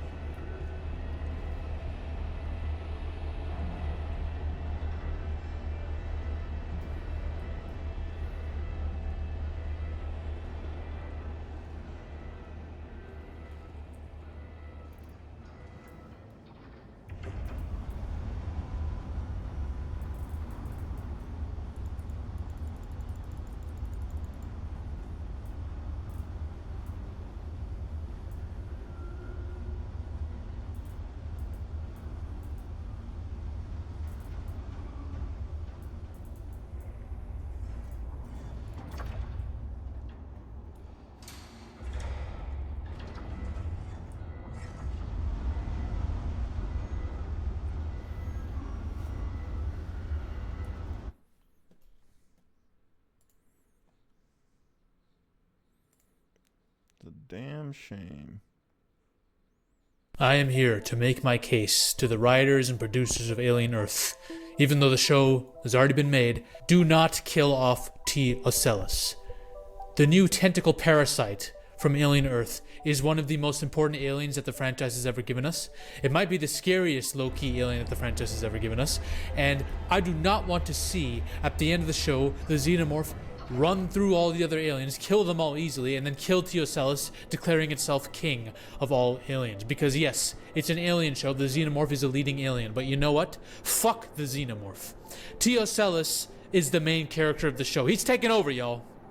So I'm gonna make my plea bargain to Hollywood, to Alien Earth, right now. T. Ocellus might be the most important thing this franchise has ever given us, because it could not only impact the origin story of the Xenomorph and future storylines, but it could also impact various plot points that lead directly to the events of Ellen Ripley's encounters with the aliens. And there's an entire origin story and future for this creature itself that we have to touch on. We don't know where T. Ocellus comes from. We don't even know what T. Ocellus' true goals are. We don't know why he's climbing into these hosts. I made a theory that he's feeding on intelligence from the brains, from the neurons, and he's growing. Maybe he just wants IQ. I believe he wants the ideal, smartest, most indestructible host. That either being Wendy or the Xenomorph. I think it'll probably be Wendy. But I need to ask myself, are there more of this creature from its homeworld that it was taken from? Probably. Can it reproduce? Does it lay eggs in every single host that it occupies? These are questions that we need answers to, y'all. Perhaps there are multiple T. Ocelluses that all have a hive mind that join together, assimilate together, tentacle on tentacle, becoming one large hive mind eyeball monstrosity that fucks up everything in its way. Perhaps there's multiple of these creatures that, similar to Starro, the alien from Suicide Squad, maybe they jump into multiple people, and all of them become like an army of T. Ocellus infested people. A zombie army that can all be controlled by the head. Who knows? There are so many ways you can go with this creature. I do not want all those questions to be unanswered and this creature to just be killed like cannon fodder by the end of the season 1. You have another season already confirmed. I need T. Ocellus to be a parent in that season. There is a theory that T. Ocellus could become even smarter that when TSL occupies the body of a human, instead of just growling at people and staring at them weirdly, he can grow to speak, communicate, and even act like a human, which can prove very dire for certain characters. What happens if TSL grows to have those abilities and takes over a prominent politician or corporate figure and is able to actually control events on Earth? What if he took over a CEO in Yutani? Maybe Miss Yutani dies and whoever takes her place is taken over by TSL. You know, there's so many possibilities with this creature. Perhaps TSL, and I made a theory beat on this, is an indicator of the Xenomorph's origin, or at least home planet. The Xenomorph home planet, not LV-426, the home planet where all the Xenomorphs preside and originate from. We have not seen that in live action yet. Maybe TSL was grabbed from the same planet that the Xenomorphs were grabbed on. Maybe the Xenomorphs, maybe there are facehuggers in different planets, but they grabbed a facehugger and a TSL on a same planet, which happens to be the Xenomorph home planet, and it would explain a lot. The Xenomorph looks perfectly evolved to handle the TSL. Think about it. Its eye sockets are covered. It's got acid for blood. If the TSL tries to get inside of it, it would die trying to do it. It's like the perfect antidote to TSL. The only way TSL could really kill the Xenomorph is if he occupied another host to fight the Xenomorph, and he almost did. He literally out-grappled the Xenomorph when he possessed a dude, right? What if they evolved and adapted to each other on the same planet? That would kind of toss out the idea that David created the Xenomorphs, because no one believes David actually created them. But I don't even like the idea of them being created by the engineers through pathogen. I really want them to be ancient. I want the pathogen to have come from them, which I believe you could say that is the case, right? The Xenomorphs evolved and existed on their own before the engineers and David ever got to them, and TSL could prove that to be correct. Perhaps the Xenos and TSL have been at war since forever. This would completely change the canon and the lore. Some might... listen, I'm a fan of Alien Covenant and Prometheus' storyline with David. I don't have a problem with that lore. But let's be honest, it was far more interesting when there was mystery to the Xenomorph's origin. When we didn't actually explicitly show how they were created. We just imply that there's something Lovecraftian and ancient about them, right?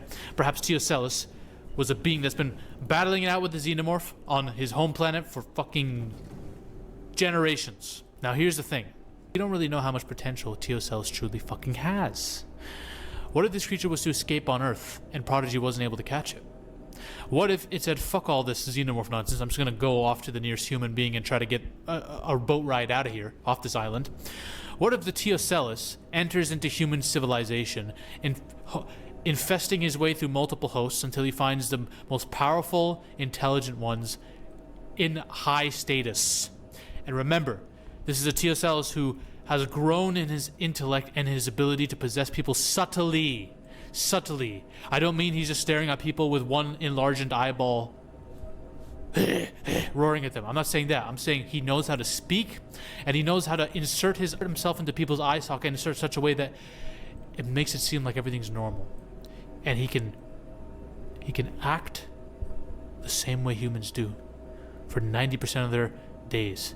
He can act the same way. He can do the same shit. You could be banging TSL and you will never know it. A chick might be sleeping with a man who is possessed by TSL and will never know it. That's what we're talking about here. Do you know the horror of that? That's a TV show on its own. That's a whole movie on its own. TSL is infecting his way through everything.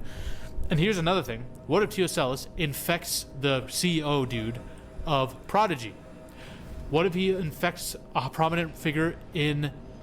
You could buy on your own. You could get a lender, get showings, get through all the paperwork, get an inspector, get into negotiations, get a stress rash, and finally get ready to close. Or you could get an agent who's a realtor with the expertise and ethical training to make home happen. Wayland. What if TSL is the reason Ellen Ripley's crew was going to get fucking aliens in the first place? More and more Xenomorphs. What if that's the explanation? What if TSL wants those beings here? He wants to see more and more of them for some reason, whatever. I don't know what the goal is. That might be too far of a stretch. But I'm just saying, do you know how many... Do you see I've laid out multiple things you can do with this creature? And what, all for it to get killed by the Xenomorph at the end of Season 1? Fuck no. I want TSL to be expanded on. We need him to be expanded on. The last thing I want to see is another season of just a xenomorph attacking people on a ship. We've seen it a million times now. It's Teocelis being in the show is good. We have something new, and we have a direct competitor to the xenomorph, someone who can actually do him real fucking harm. Because we haven't seen the Teocelis really be able to do full harm on the xenomorph yet. Yes, he attacked it in one episode and had a good fight. But I want to see what happens when it takes the body of someone like Wendy, someone who could actually fight the xenomorph. Who knows, maybe fucking takes the body of a predator at some point. Who knows? And if that happens, by the way, the xenomorph is fucked. The xenomorph is screwed. That's my plea. Please, writers and producers of Alien Earth, use your IQ, use your brain. Nobody wants to see Teocelis go away anytime soon. Every time I look at a comment section for the YouTube trailers for this show, everyone's going on about how they love Teocelis, how he's the main dude. He's that guy. And he is that guy. Not the xenomorph, not anymore. The xenomorph lost all aura in episode 5. Teocelis gained it at the end of that last episode. And we'll see, maybe Teocelis does some new crazy shit in this upcoming episode that's about to come out, which I'm gonna make a whole video on, you already know. Don't be stupid, Alien Earth. Don't be dumb. Do as I say. Teocelis is very important. I don't give a fuck if you love the xenomorph. I love the xenomorph too. I love the Daredevil and xenomorph. I love those two things more than most people love their fucking families, alright? I'll go to the grave saying that. But Teocelis is that guy. He's a new dog in the yard. Alright? Bye. Ladies and gentlemen, we are on a mission to take over Hollywood. But the army must keep growing. If you want to suggest video topics to me, or talk about your favorite movies or favorite film theories in a community with like-minded individuals, join the Zafy Discord now. Link is in the description and the comment section as well. Join us. This movement is just beginning. We're taking over Hollywood, one coke line at a time.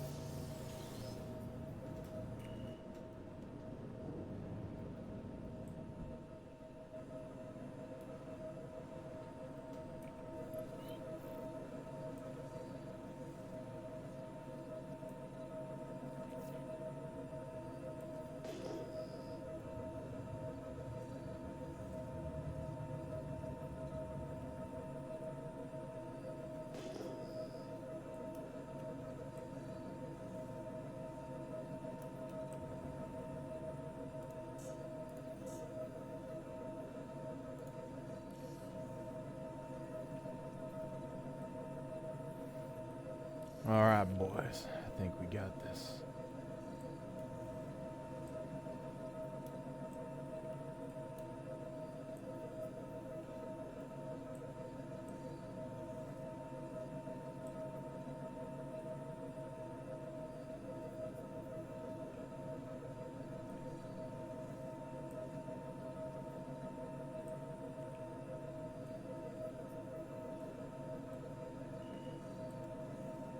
Warning, leaving safe zone.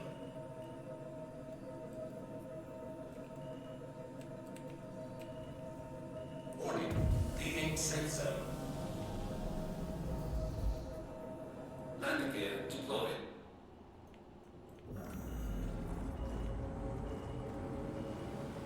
Landing complete. Engines are off.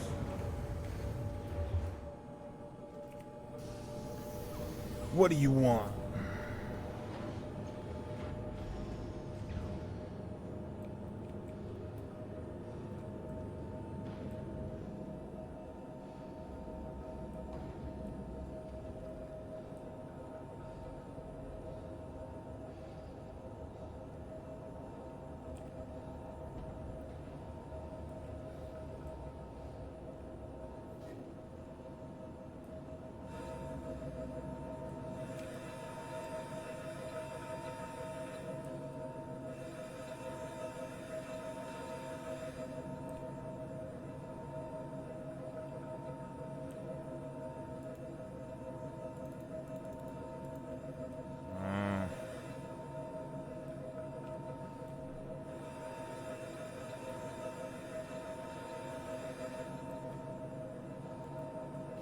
private now.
That would be what happened, isn't it?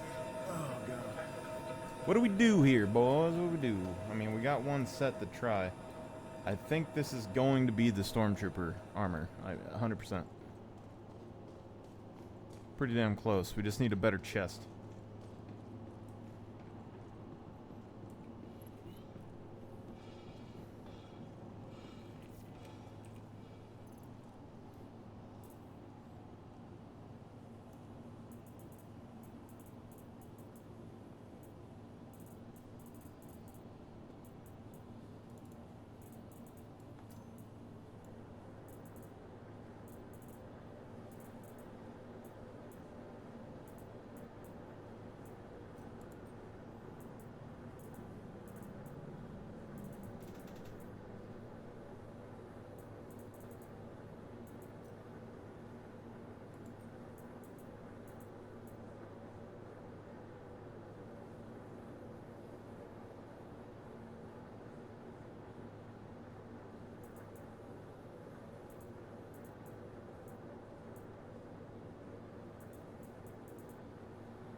Just gotta find the thing in the place with the stuff.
I don't know. It's getting there.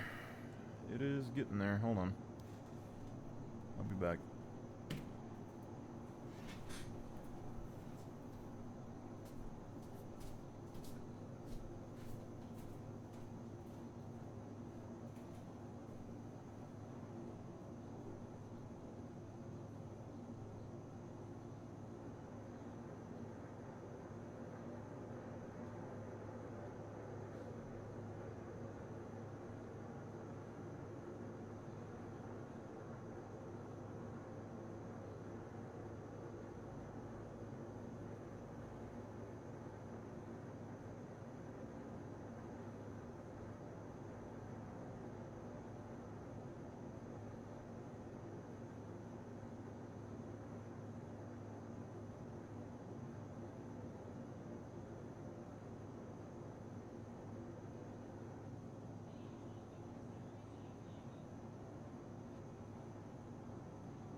Responding to emails takes time, but not with Grammarly.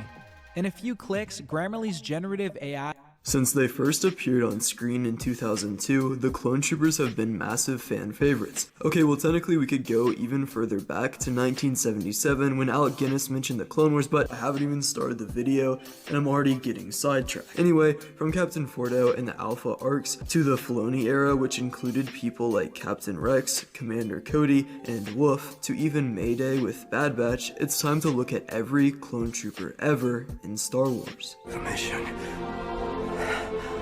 Nightmares. They're just getting started. And I'll be including stuff from canon and legends because unlike the IGN videos, I'm vaguely doing this in the style of, I actually am a supporter of the EU myself. First up is Al, this in the style of, I actually am a supporter of the EU myself. First up is Alpha 17. Better known as simply Alpha, who is one of the Alpha class ARC troopers and a close ally to Jedi Knight Anakin Skywalker. He fought in many battles like Kamino and Jabim, and was even captured and tortured by Asajj Ventress at one point during the war. He was originally intended to be the prime clone character of the Clone Wars from 2008, but this was called off by George Lucas, who thought there would be too much alliteration between Anakin, R2, Ahsoka, and Alpha. It's like poetry, so if they rhyme. So instead, Rex was made. Speaking of which, Captain Rex was a clone who served as the court marshal of the 501st Legion. He was not. Rex was a clone who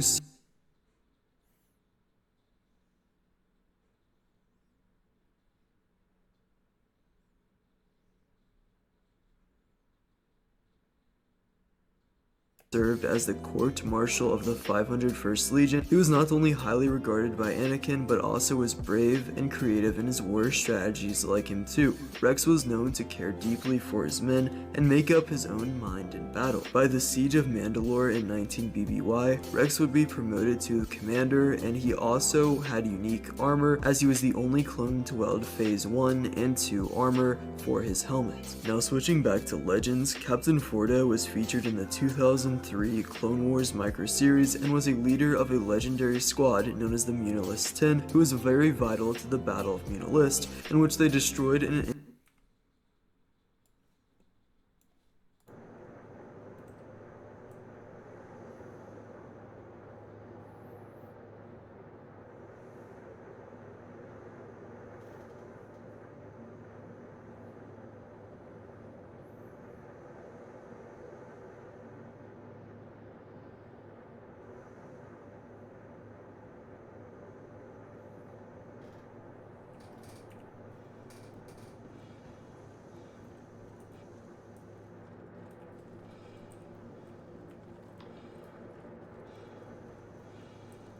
Welcome to the ASOP Vehicle Retrieval System.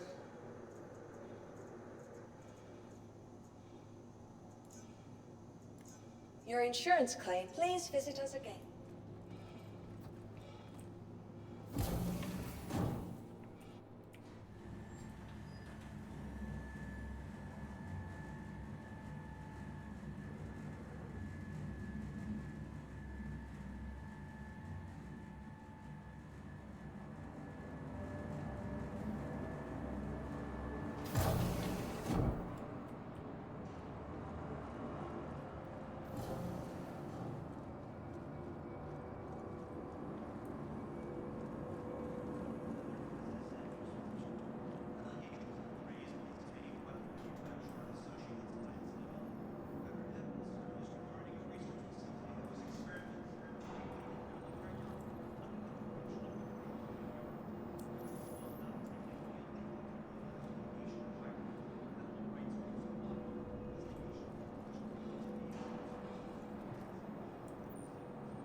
I think I know what armor we need, but I'm not positive.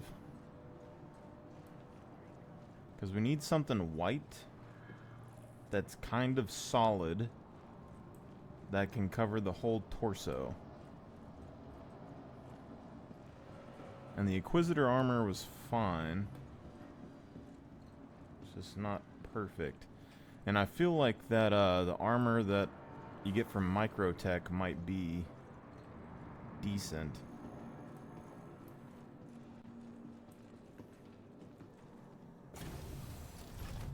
Step away from the platform edge when training.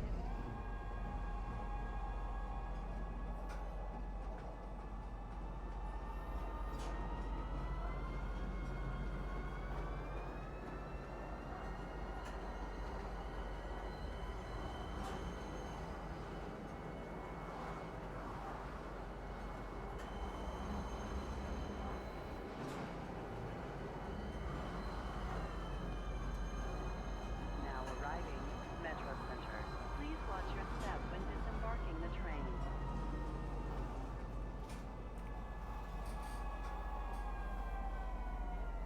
Trespassing or attempting to trespass on train tracks is a serious and dangerous offense.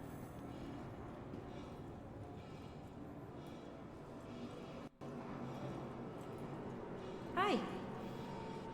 Attempting or attempting to terminate a serious or dangerous offense. Welcome to Metro Center.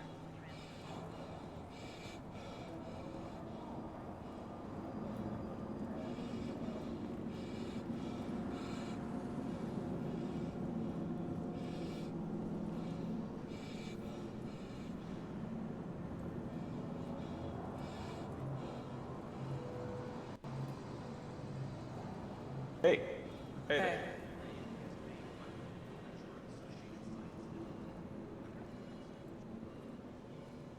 How are you doing?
See, I'm thinking maybe that in white. But I'm not positive. There's not a lot of options here.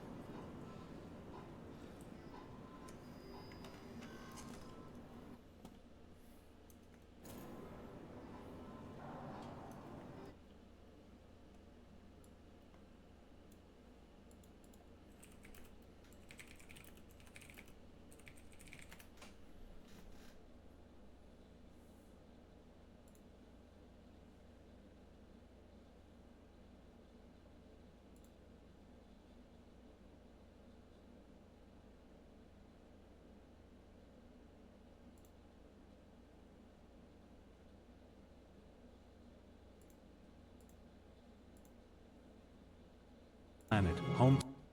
The devastation we are seeing is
enemy artillery emplacement and helped capture important Separatist leader Sam Hill along with Obi-Wan Kenobi. He also fought against Grievous at Hitpori and famously held back multiple super battle droids by himself during the Battle of Coruscant at Sector 4.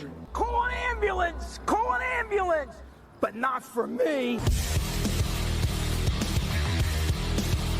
Commander Cody was the Marshal Commander of the 7th Sky Corps, which included the famous 212th Legion and was well known for being very brave and loyal during his missions. Cody would, during the outbreak of Order 66, command his troops to open fire on their Jedi General Obi-Wan Kenobi, and Juan Cannon would later defect months later after becoming wary of the Empire's goals, and Legends would actually train stormtroopers on Kamino until a battle with a clone of Starkiller leading the Alliance fleet, in which Vader would be captured by the Rebellion. Next up we have Wolf, who was under the revered Jedi Plo Koon, and after his Wolf Pack, as they were called, was killed during a run-in with the Malevolence, General Grievous's new superweapon ship at the time, he would honor the fallen clones by giving the 104th Wolf Pack squad their own customized armor. He would also have a unique cybernetic eye after Asajj Ventress slashed him with her lightsaber during the Battle of Korm. After the Clone Wars, Wolf would allow Rex to escape on Teth after ordering his clones to stand down while chasing after him. Clone 99 was disabled during the cloning process, thus assigned to maintenance duty on Kamino rather than serving as a soldier. He would know many of the clone cadets of the facility on Tipoca City, including Domino Squad, who he'd later give his life fighting alongside during the invasion of Kamino. Another member of Domino Squadron to talk about, because yes, let's be honest, 99 should definitely count as being part of the squad, is Fives, who was, at least until proved otherwise, the longest living of the group.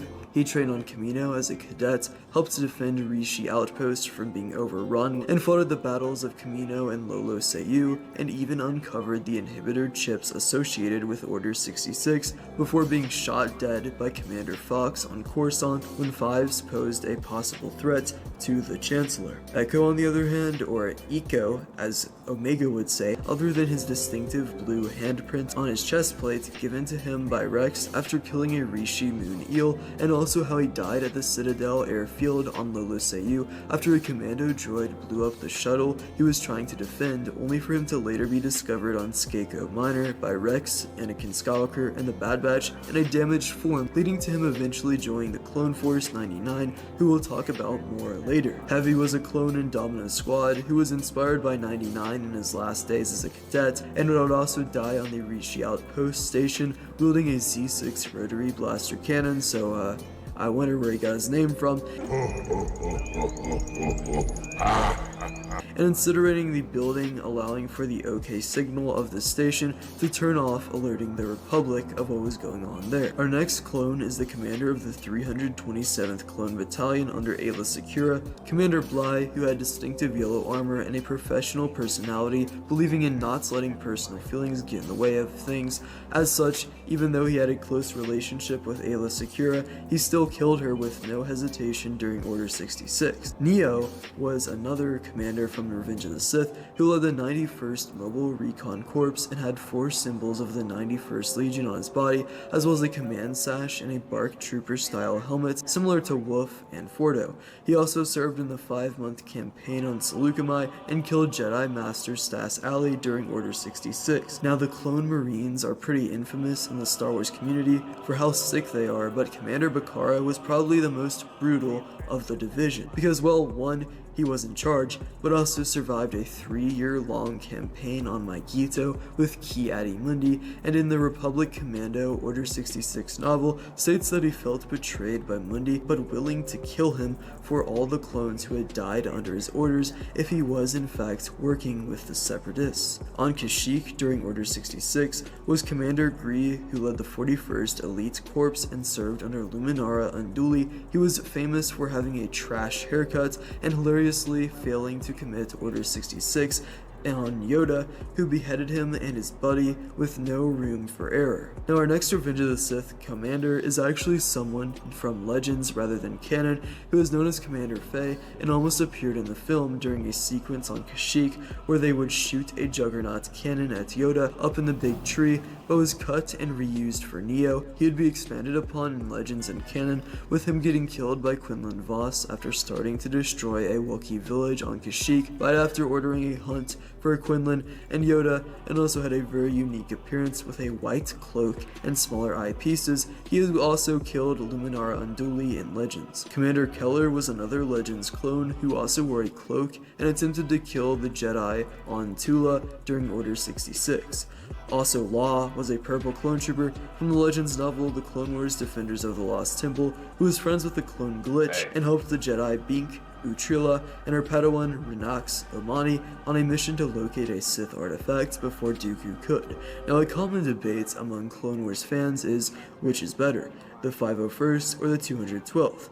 Well, how about we look at the best from each? First up, Oppo was with an arrow-shaped decoration on his helmet during the Battle of Umbara, which he served in, and also was retconned in canon into being the clone who orders Bail Organa to leave the temple during Operation Nightfall in the film. Next up, Denal was a clone who was killed by Cad Bane at the Battle of Deveron before I could take his armor and use it to escape. And they be terrible just like a 2-year-old. Go ahead, say it then. Who to go? Who to go? Dogma was another one who was prone to following orders and was manipulated by the traitorous Pong Krell until he ended up killing him to prevent the Jedi from revealing Republic military secrets. Hardcase also served at Umbara and sacrificed himself after him, Fives, and Jesse stole some Umbaran ships and used them to get onto the Separatist supply ship, where Hardcase would then explode one by shoving one of his starfighters' wing-mounted missile pods into the ship's interior, causing a reaction. Tup, on the other hand, was important in capturing Pong Krell at Umbara, where he was just a rookie there, and would unfortunately at the Battle of Ringo Vinda have his inhibitor chip activate early and end up killing Master Tiplar before being taken into custody. He was briefly captured by Separatists, but would then be taken to Kamino, where, remember how I mentioned Fives discovering Order 66 earlier? Well, this is where he would find it out with the help of medical droid AZI-3, which they thought was a tumor but turned out to be an inhibitor chip, which would lead to Tup dying after its removal. Next up is Kix, who was actually the longest living clone trooper, as after he witnessed Tup's execution of Master Tiplar, he would conduct his own research, leading to him being captured and frozen by the Separatists until 50 years later, Sidon Ithano would find him and allow him to join the pirates crew of the Crimson Corsair, which is all the way in the sequel era to put into perspective how long this guy survived for. Lastly, for the 501st is Jesse, who not only had a large Republic tattoo on his head, but also served in battles as early as Seleucami, even helping Rex out after being wounded by a sniper one time. He would later become an ARC trooper and would attempt to defeat Ahsoka and Commander Rex after their mutiny aboard the Tribunal Venator Star Destroyer following Order 66. Waxer and Boyle are our first subjects to look at for the 212th, other than Cody from earlier, of course, who both were on Ryloth during the battle and befriended the Twi'lek girl Numa, whom they looked after until the town was retaken by Republic forces. Numa would later wear a piece of armor with the name Boyle and Orabesh on it during the Age of the Empire, and to help identify who is who, Waxer is the bald one, while Boyle is the one with hair and a mustache. Also, Waxer died on Umbara during the Friendly Fire incident with a tear streaming down his face. Boyle, however, would in fact survive, at least until the Battle of Kyros, where we see him talk to General Kenobi, which is the Zygerian slave arc, in case you forgot. However, it is unclear as to his fate after this point. Gearshift was a 212th clone who served at the Second Battle of Geonosis and was killed by an undead Geonosian while alone with his comrade in the catacombs. Moving on though, a clone with one of the most unique paint jobs out there is Ingol, who had a lime green coloration and served under Obi-Wan Kenobi. He would crash land his Y-Wing bomber in the Negotiator Hangar Bay after the armada of General Grievous would attack, but would be saved by General Kenobi from the wreckage of the ship that killed his gunner named Killer. Hi. 09er was the sergeant of the Domino Squad clones on the Rishi Outpost Station who served at the Battle of Geonosis, had a serious attitude, and was killed by commando droids when they invaded the base in 21 BBY. Now for the Bad Batch, as I mentioned earlier, first up we got Tech, who was the brains of the group and great at calculating probabilities, as well as providing gadgets and excellent strategies for the group. As the name suggests, he was very skilled with tech, but also could be very wise and close with his other squad mates. Spoilers, he would unfortunately die while on Grand Moff Tarkin's homeworld of Iradu, where he would fall to his death along with a damaged rail car. Hunter was the leader of the group and a proficient tracker as well. He also developed a deep bond with Omega, the female clone child who he had decided to escape with in Kamino with the Batch. Hunter also fought to Ventress and was respected by Captain Rex and Commander Cody as well. If Tech was the brains of the group, that would make Wrecker the brawn, who was 6 feet and 6 inches tall and was larger and stronger than the average clone, also serving as the demolitions expert of the group. His inhibitor chip would later be activated while on Bracca, leading to him almost killing his squad mates. Also in Clone Force 99 is Crosshair, who is not only a sniper, but also the only member who decided to stay with the Empire rather than defecting, and actually helped them hunt down the Bad Batch, until later on he would be on a mission to the planet Barton 4, where a clone he was helping named Mayday, who I'll talk about in a second, would die after the lieutenant there made a point to show the clones as replaceable, leading to Crosshair finally understanding the evil of the Empire. He would be tested on at Mount Tantus and would help Omega to escape there when she was captured as well. Captain Hauser was a clone captain stationed on Ryloth, where he maintained the peace on said planet, and he would defy the Empire by standing up to Crosshair's troops after a Twi'lek uprising, causing 6 other troops to join him until they would all be arrested.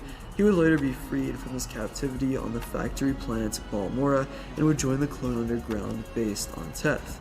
Commander Wilco, however, was stationed on Sereno and attempted to capture the Bad Batch when they were attempting to steal war chests for Sid Scaleback.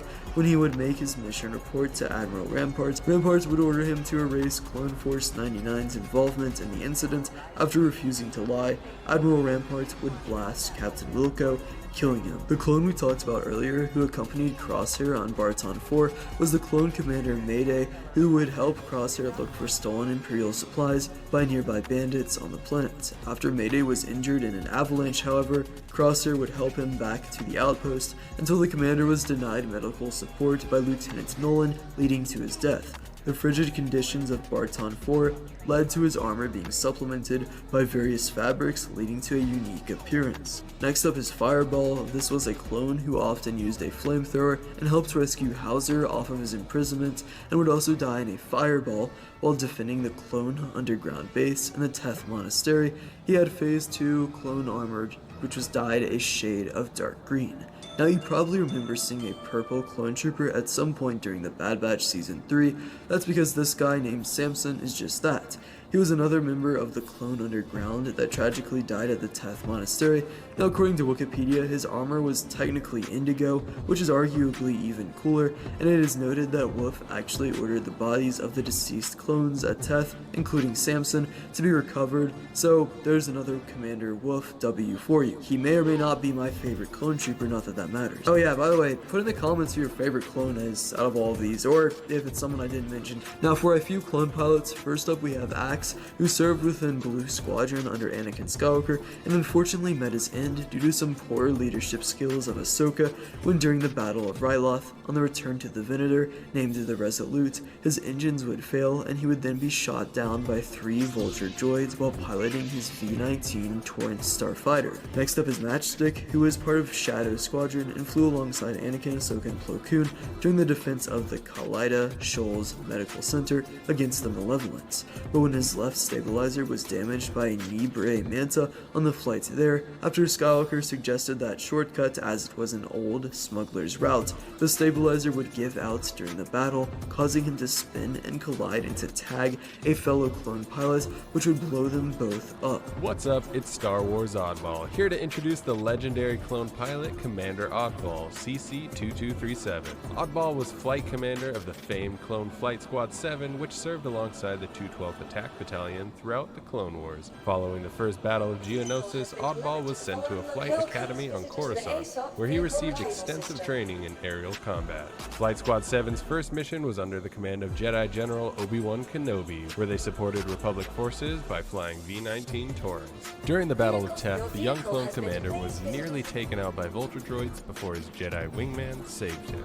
Oddball would then find himself flying a BTLB Y-Wing bomber during the Battle of Umbara, where he aided 501st forces that had been pinned down by Umbaran militia. Clone Flight Squad 7 would even fly wingman to the famed Jedi pilot Plo Koon during the Battle of Cato Neimoidia. Eventually returning to the Republic capital of Coruscant, Oddball and his squadron would assist Obi-Wan and Anakin in breaking the defenses of the Invisible Hand in order to rescue the Chancellor. Finally, Commander Oddball would fly air support for the 212th Attack Battalion as they routed out General Grievous and the CIS forces on Utapau, later turning on the Utapau Skyforce, having received Order 66. Oddball and Flight Squad 7 would eventually assist in a hunt for the traitor Jedi Kenobi after his body was never found by 212th Clone Infantry. Flight Squad 7 and their commander Oddball would transition into the Imperial Navy following the fall of the Republic. Oddball is, in my opinion, the best clone pilot out there, but maybe I'm biased. Back to you, Blue.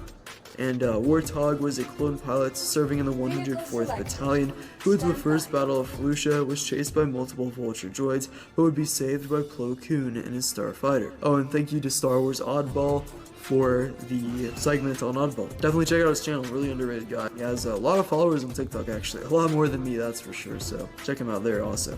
Now for some clone commandos, we first up have Delta Squad, who is comprised of Boss, the leader of the gang with orange markings, and served at Geonosis, Maigito, Coruscant, the Persecutor Star Destroyer, and Kashyyyk, as well as Fixer, who had green armor and was the slicer and brains of the group, also the most boring too if you ask me, and if anything more of a second in command. Sev was the sniper with red markings, a gravelly voice, and was the one squad member to be left behind during the mission on Kashyyyk during the final days of the Clone Wars. Scorch was the demolitions expert, who wore yellow and black armor and also had a witty sense of humor. I must admit he was always coming in clutch the most out of everyone. Whenever I would play Republic Commando, Delta Squad is better than Bad Batch. There are many ways to say I love you. My favorite. Here's your Kohl's Cash. 20 years is a lot of love. All month, enter for a chance to win Kohl's Cash and shop the customer appreciation event now at Kohl's and Kohl's.com.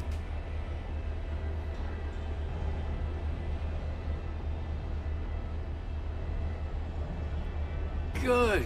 While the last four guys are technically canon, let's be honest, they aren't really, considering all they do in canon is stand around. I mean, Bad Batch low-key ruined Scorch, gonna be honest. Anyway, Gregor is an interesting clone commando who developed amnesia after the Battle of Serish. His shuttle crashed on Abathar, the Void Planet, where he would be discovered by Colonel Meeber Gascon and D Squad and would later help them escape. Later he would survive and live with Rex and Wolf, retired on the planet Selos before he would fight for the Rebel Alliance and die on Lothal in 1 BBY. So just a quick break from the video because I did want to mention we do actually have a new merch drop. I don't know, I think it looks really clean. We updated the design, so we got this nice hat. Here is what it looks like, just to see, right? Commander Blackouts was a special ops clone commander who, alongside the clone named Sparks, would destroy the flagship of Admiral Trench during the Battle of Christophsis.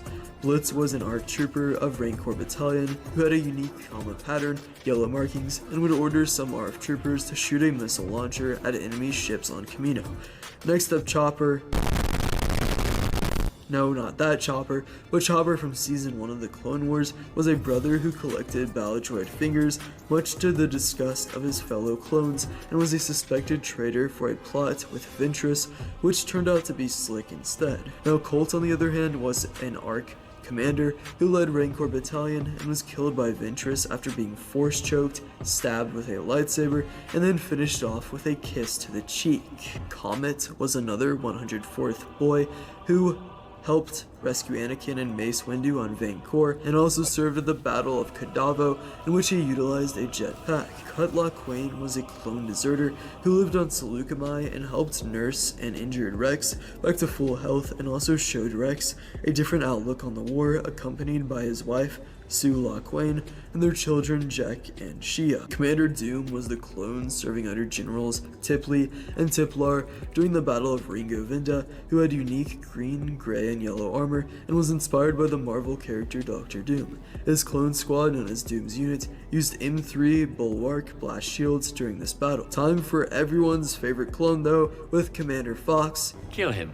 Kill him now. No, but seriously, this man was commander of the Coruscant Guard and was very trusted by the Chancellor as he participated during the arresting of Zero the Hutt and also the elimination of Clone Trooper 5s. He was killed by Vader in canon after the shock troopers under him accidentally fired on Vader, mistaking him for a Jedi rather than a Sith. Perhaps Anakin still had a grudge though from the death of 5s. Commander Phil was featured in one of the best Clone Wars episodes of the entire show's run, titled Lair of Grievous, and was appointed to serve under the newly made Jedi Knight Nadar Veb, who was the former Padawan of Kit Fisto, but would die on Vasek 3 by General Grievous's pet Rogwart named Gore. Commander Hound was an ARF scout trooper sergeant who relied on his tamed Massif Grizzer to help hunt down Ahsoka Tano on Coruscant. Jek was one of the clones accompanying Yoda on the planet Rugosa in 22 BBY against many battle droids. Thyre was another one of the shock troopers there who was injured but managed to survive with the help of Master Yoda. Commander Jet served at the Second Battle of Geonosis under Ki Adi-Mundi and led a battalion of flame troopers and special ops clones into the heart of the Geonosian defense. Proving his strong leadership skills and survival instincts, he had unique Geonosian special ops armor, similar to what Waxter and Boyle would both wear here. Captain Keeley served on Ryloth alongside Jedi General Amagundi, who would hold off droid forces until supplies arrived for the people of the planet and would die for the cause, proving to be very enduring as he got back up after being shot more than once. Speaking of resilience though, next up is Commander Thorn, who is basically the wholesome version of Fox, as he had similar red armor, but also died defending against waves of battle droids on all sides at Scipio, where he was shot many times through the chest before collapsing at last. Commander Monk was a clone scuba trooper who also served as Red Leader at the Battle of Mon Cala and was under Kit Fisto's leadership in and out of water. Pons served under Mace Windu in the 187th Legion and during the Battle of Ryloth with twin DC-17 pistols like Captain Rex.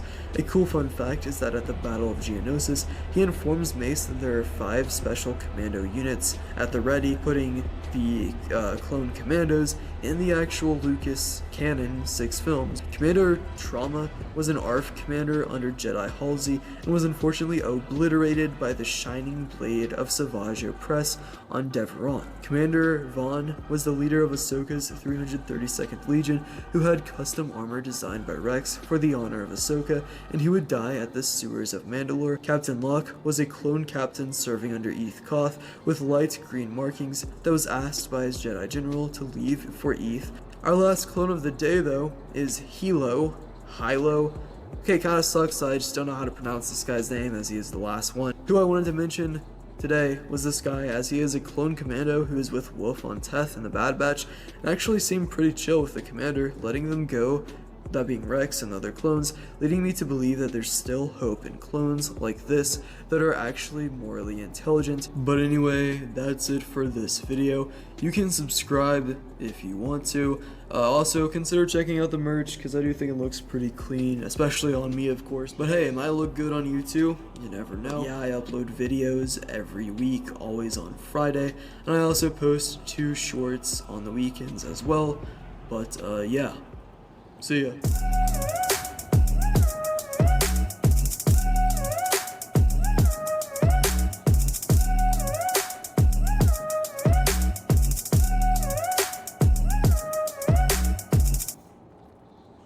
Google Workspace with Gemini offers AI that's embedded in the apps you work with every day, like Gmail, Drive, and Docs.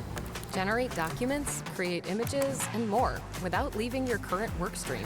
That's Google Workspace with Gemini. Your systems are online.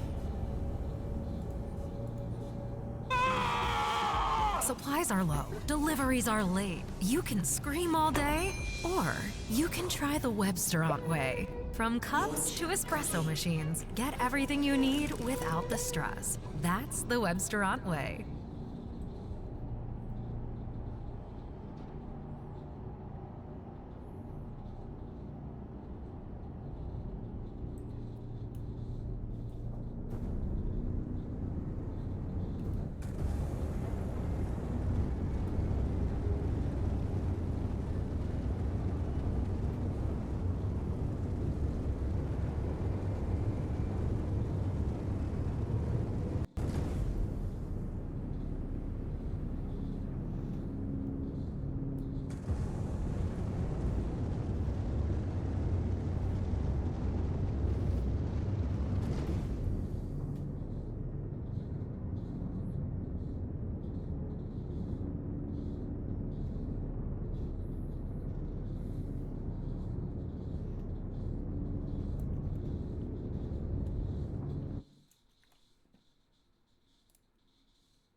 Star Citizen Alpha 4.3.1 Live is incoming. CIG have put out the first release candidate build, RC1, for Alpha 4.3.1. Anyone can try that at the moment at time of recording. It looks like CIG are trying to push this to live by the end of the week and for the weekend, if possible and sensible. More specifically, in the This Week in Star Citizen post, they said Alpha 4.3.1 has made its arrival, offering a look at the fixes, updates and treasures waiting just beyond the horizon. If testing goes smoothly, this update is set to launch on the live servers later this week. In this video, we're going to talk about that latest patch, potential additions for live, like, I don't know, maybe the Idris P being in in-game shops, and what else is happening this week from the This Week in Star Citizen post. The current testing focus for Alpha 4.3.1 in the latest build is stability and bug fixes, the Onyx facility, Site B, and missions associated with the final part of the Onyx facilities. I say final part, they're going to be using these for loads of different things in the future as well, at least in my opinion. Another big focus, MedGel, the medical respawn resource. They're going to be iterating on these numbers a bit more, they keep on tweaking them, and obviously you can respawn in those med beds that you've set on ships and vehicles, but there's a resource cost with that. Dropships and watchtowers and associated pyro missions are being tested, so you can literally go to some of these watchtowers and you can disable them for missions or whatever, but if you disable all of them in an area, then the villages and outposts in pyro there won't get reinforcements, and these dropships will bring in reinforcements when populations drop below a certain level or to help defend the area. You've got the Volt LMG Fresnel being tested. Really cool weapon, very interesting, gets less rate of fire but more damaging as it fires. They've got ship armor and ballistic damage changes which are ongoing. They've released an updated part 2 to this. And you've got the RSI Apollo Triage and Medivac also being a focus. There is some other stuff in the build which is at least somewhat a focus, right? So there's the new heavy utility armor, the OMC armor, there's the bearing laser cannon updates. I didn't see any animations for these actually when I was messing around with them. There was new hairstyles, maybe AI FPS turrets, though I do think that's going to slip the live build. I suppose medical beacons should be added to the list now. I believe CIG are trying to get them working for the build. And something we might see is the Fleet Week ships in in-game shops. CIG recently said they're going to be more regularly and more reliably putting in base ships that are flyable and have been in-game for like 3 months, which is the typical exclusivity period for a ship that's gone flyable for people that purchased it with their own money, and then they're supposed to put it in in-game shops. Now, the Fleet Week ships include the Asgard, the MTC, the Guardian MX, and the Idris P. Well, I suppose it's also the Idris M, but they're only supposed to be selling in in-game shops the base versions of ships, or at least that's what they committed to when they said, oh, we're going to do this more reliably. But I'm interested to know, do you think those ships will be available in-game, either at Wickelows or in in-game shops with this patch? Do you think they'll actually put the Idris P in a shop, and how much will they charge for that? Because it's a big capital ship, it's going to have to be a lot of Alpha UEC. What if I told you HPV vaccination was for men too? I didn't know. I'm too old. If you're under 45, you're not. If you're sexually active and unvaccinated, it could still be you. For most people, HPV clears on its own. But for those who don't clear the virus, it can cause certain cancers.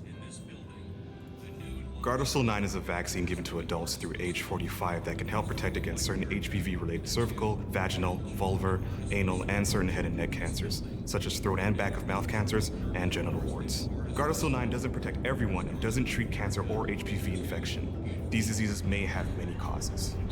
Your doctor may recommend screening for certain HPV-related cancers. Routine cervical cancer screenings are still needed. You shouldn't get Gardasil 9 if you're allergic to the vaccine, its ingredients, or yeast. Tell your doctor if you have a weakened immune system, are pregnant, or plan to be. The most common side effects include injection site reactions, headache, fever, nausea, dizziness, tiredness, diarrhea, abdominal pain, and sore throat. Fainting can also happen. Help protect yourself against certain HPV-related cancers. Talk to a doctor or pharmacist today.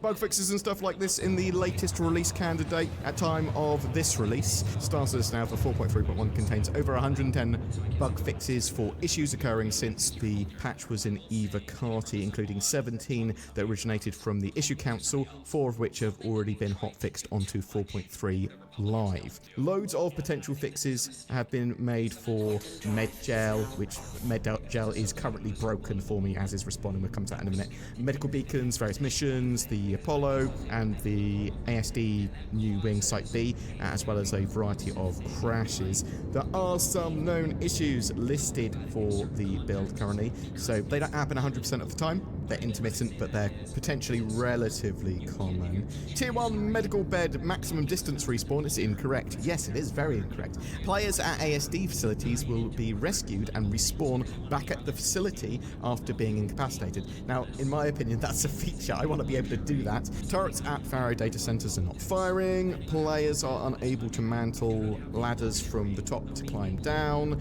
ASOP terminals inside hangars remain in a loading screen after destroying a ship on the pad. The ATLS is unable to pull cargo off a ship's cargo grid after it is moved. Equipment and armor dropped on the ground can be suspended in mid-air, making them unable to be interacted with. The eliminate all missions are not completing after the AI have been eliminated. There does appear to be issues with Medgel refills and respawning in this current patch. I've not been able to manually replace canisters in the build on any medbed, although I say any medbed, I've only been trying in the Apollo, and I've not been able to respawn in a ship's medbed, as it says that they're out of range even when they are not. We know that CIG are testing AI and NPCs and Vulkan updates in the tech preview that will be merged to the live build when ready.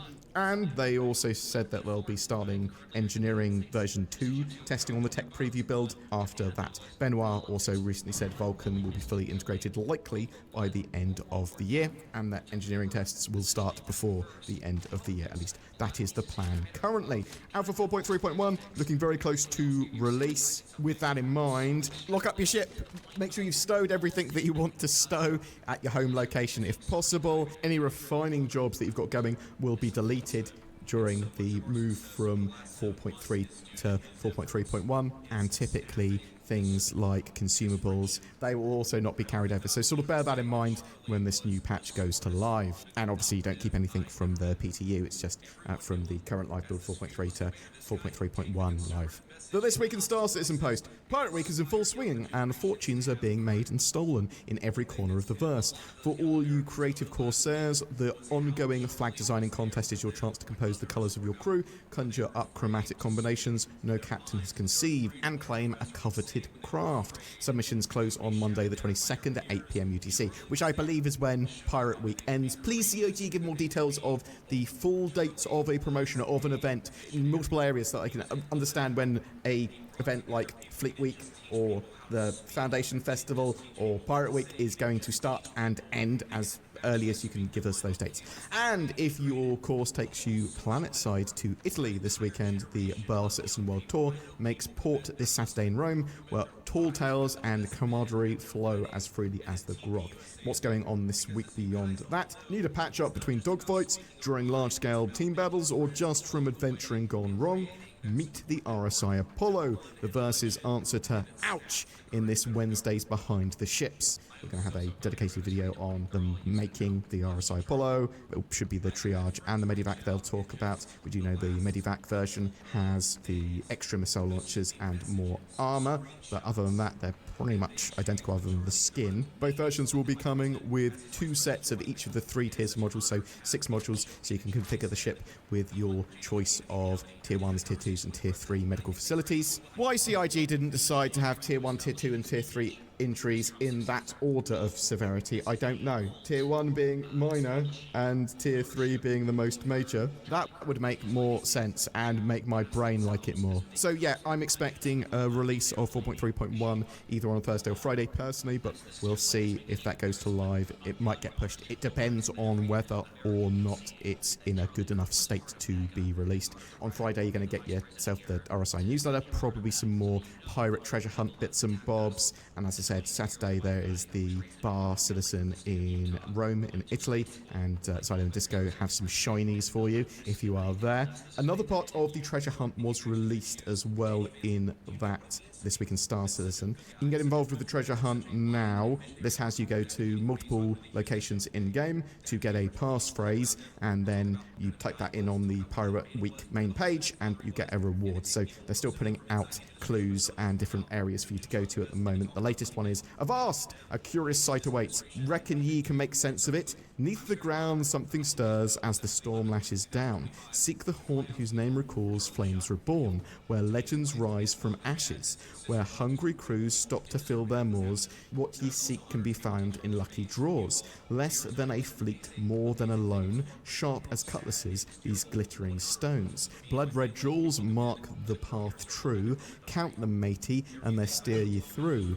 There is another clue that's also just come out on the Star Citizen Facebook page, which I'll link down below. There's a Reddit group that is combining all of that info together if you are interested. I'll link that all down below so you can get involved with it if you wish. And as Pirate Week continues, there's a load of pirate skins and pirate ships to purchase if you are so interested. But you can get all that stuff sort of in-game. The pirate skins are kind of exclusive, but you can typically buy them the next year at Pirate Week. And some of this stuff might be going to the loot pool at some point, and there's going to be crafting and lots of customization options. We'll have to wait and see. Thank you very much for watching. It's very appreciated. I would love to hear from you if you're playing an Alpha 4.3.1 at the moment, and you go, yeah, it's very likely it will be released by the end of the week, or no, there's too many problems, or they... Lowe's knows Sundays hit different when you earn them. You ready? It's Saturday. Dave's ready. Dave George ready.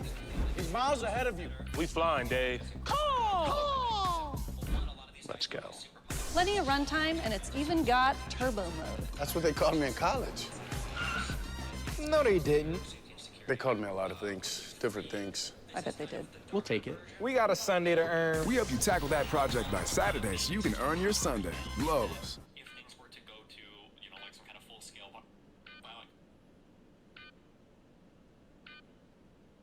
For 65 years, Mathis Home has been helping you create the room of your dreams at great values. Come celebrate with anniversary savings store-wide. Here's a hot buy. This modern queen bed is covered in a soft, luxurious fabric. It's available in 2 colors for just $5.99. With 65th anniversary savings at your furniture superstore, Mathis Home. To go to prison for incitement to murder and violence in 2 separate states.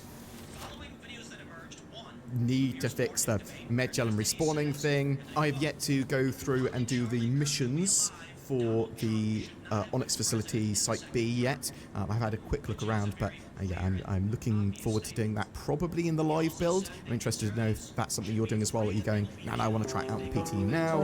I like helping with bug fixing and that sort of stuff. It doesn't ruin the experience not playing it as it's intended. Or if you're like, well, even if I play it during the live build, it's probably not as intended, or I'm going to be doing it multiple times anyway, helping other people out, or on multiple accounts, or things like that. I'm just sort of interested to know people's playstyles and how they are enjoying Star Citizen now. And do you think the Idris P will be available in-game shops with this live build? Whatever your thoughts or questions, down below. Also, get yourself some NordVPN. That's down below as well. Click on the links. Get yourself NordVPN, big discounts, or go to nordvpn.com/boardgamer.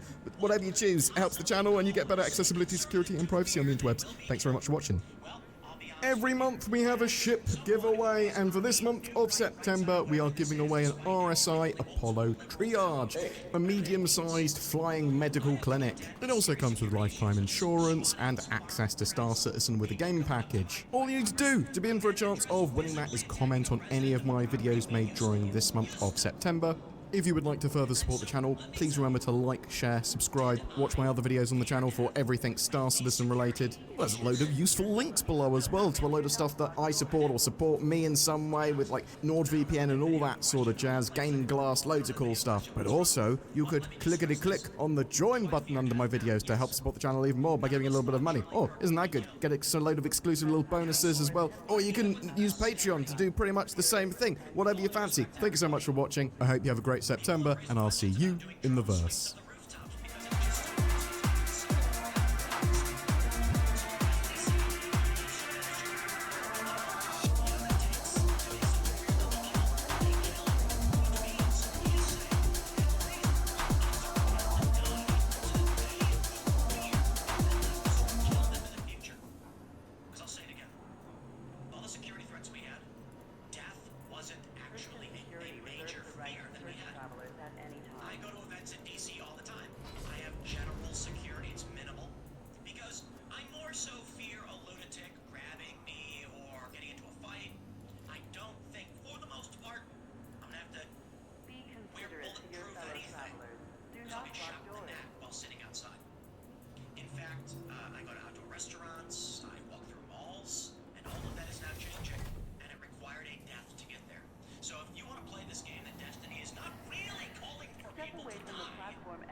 I'm sorry, there's only one thing that will make conservatives fear death. And to be fair, it's attempted murder or murder, which means likelihood of death. Filibanti tweeted, if you just saw Destiny endorse political violence today, be advised it's not a one-time thing and it's not new. It's a post from 2024 where he shows it's a 20-minute conversation with Destiny arguing why the liberals should escalate their rhetoric towards threats of violence. Or at least strike fear of death into conservatives. Whatever that means. Elon Musk says, let him say what he wants, but then also pay the price under the law. Okay. Mike Cernovich says, why hasn't Amazon banned their streamer was repeatedly called for conservatives to be murdered? You know this is on you, Bezos, right?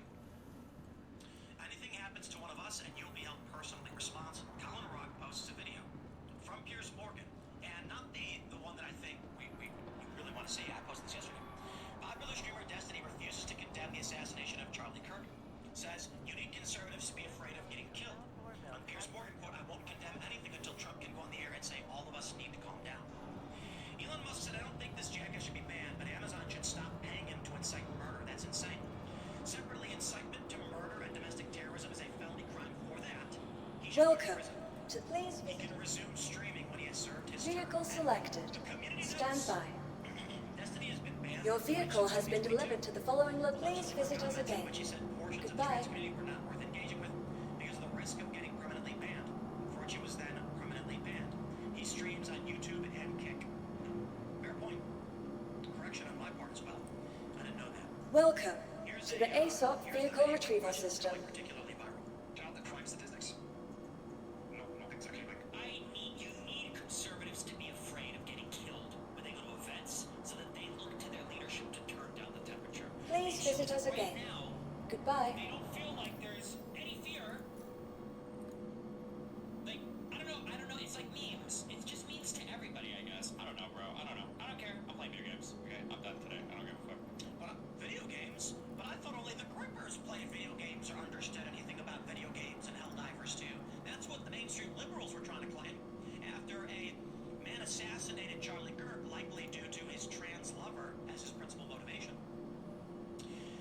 says they're digging through those discords, and there are many, many individuals that they think had privy knowledge. Now, Welcome to the ASOP Vehicle Retrieval System. that Destiny is actually trying to say. He's saying that conservatives, with all of the divisive rhetoric, divisive, it's pronounced however, tomato, Donald Trump is the reason why the left is so angry. Vehicle selected. Stand by. Okay, let's just slow down here. Please visit They're saying what he's trying to convey is that only when conservatives will fear they're going to die will they ask Trump to calm things down. Now, first of all, that's illogical, and that is not how any of history has ever played out. If a conservative is to be killed, the response is going to be escalate. What we are seeing now is radicalization. Moderate conservatives saying, wow, I didn't think they would go to these lengths. Liberals are either cheering for it or lying about it to cover it up. Mehdi Hasan published a list of out-of-context or manipulated quotes of Charlie Kirk to effectively justify his death. Because, let's be real, there's no reason to publish all of those things insulting and denigrating Charlie Kirk with lies. Like John McCain, I didn't lie about what he said when he died. Like Ruth Bader Ginsburg, I didn't lie about what she said when she died. No reason to. But what if you're trying to justify an assassination? You want people to feel. Let me tell you this. There's only one reason. There really is. I'm not being hyperbolic. There's literally only one reason a person would lie about Charlie Kirk after his death. And it's so that liberals feel somewhat relieved. Because if a mainstream traditional conservative who's a good man and a family man were murdered by someone of their ideology, they feel guilty and they feel scared. So Mehdi Hasan says, no, just wait. Look how awful Charlie Kirk was. And so they can go, well, the assassination was bad, but he was a bad guy, and that's their job. There is no reasonable logic to what Destiny is saying in order to defend. He simply means online. He simply means you should be afraid, because when you get afraid, then you'll tell Trump to stop. I'll just put it like this: my support of Donald Trump's political base, which is Takeoff complete. against the left, does not justify murder or a fear of death, which is terrorism. What Destiny is saying is terror should prevail. I'm going to stress this again. Fearing death in order to advocate for a political position is being terrorized. Here's a clip. I think that liberals need to wake up and finally realize that if they're not willing to do it, it will never come down. If you wanted Charlie Kirk to be alive, Donald Trump should have been president for the second term. Every time he's in office, this happens. People joked about when Biden came in, it was so boring, nothing was going on. 7 out of 10 of the largest protests in American history have happened under Donald. And I think that liberals need to wake up. If 7 out of 10 of the biggest protests have happened under Donald Trump, yet they weren't conservatives. You can argue January 6th was one of the worst riots you've seen in this country. And I had a debate with this Peace Corps guy, and we can talk about the insurrection debate because these people are evil. For the purpose of the 14th Amendment to disqualify Donald Trump from the presidency, they argue that January 6th is an insurrection. False. What the 14th Amendment was specifically referring to was quite literally if you staged an armed rebellion against this country, which is not what happened. Under the Insurrection Act, which is legislation, which is specifically referring to when the law is not being forced at a local level, you can invoke the Insurrection Act, and thus the National Guard can come in. In January 6th, for the purpose of law enforcement, it was not being handled. However, the issue of January 6th was not, at least as far as we can tell on the surface, an issue of an unwillingness. Thus, there is no Insurrection Act invocation, nor was there an organized armed rebellion against the United States for the purpose of overthrowing the government. Thus, no insurrection. In California, where the government chooses not to actually arrest people, it allows them to trounce about.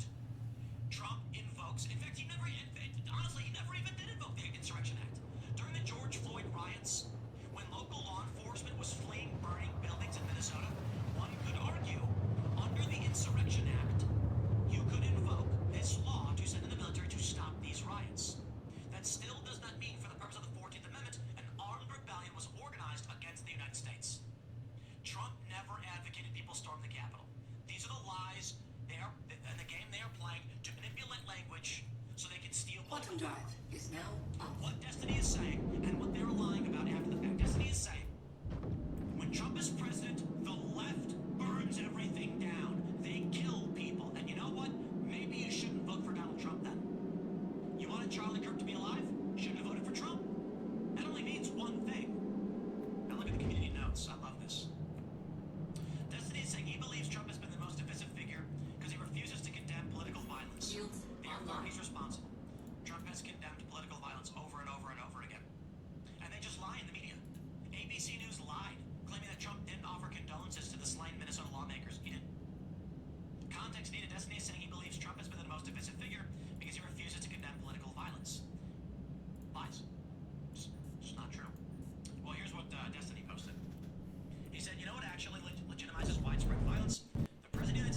when you make the argument that Donald Trump, by holding those positions, is inciting violence, Destiny is saying explicitly and outright, any opinion held by a person in which another person who holds that opinion engages in violence is incitement.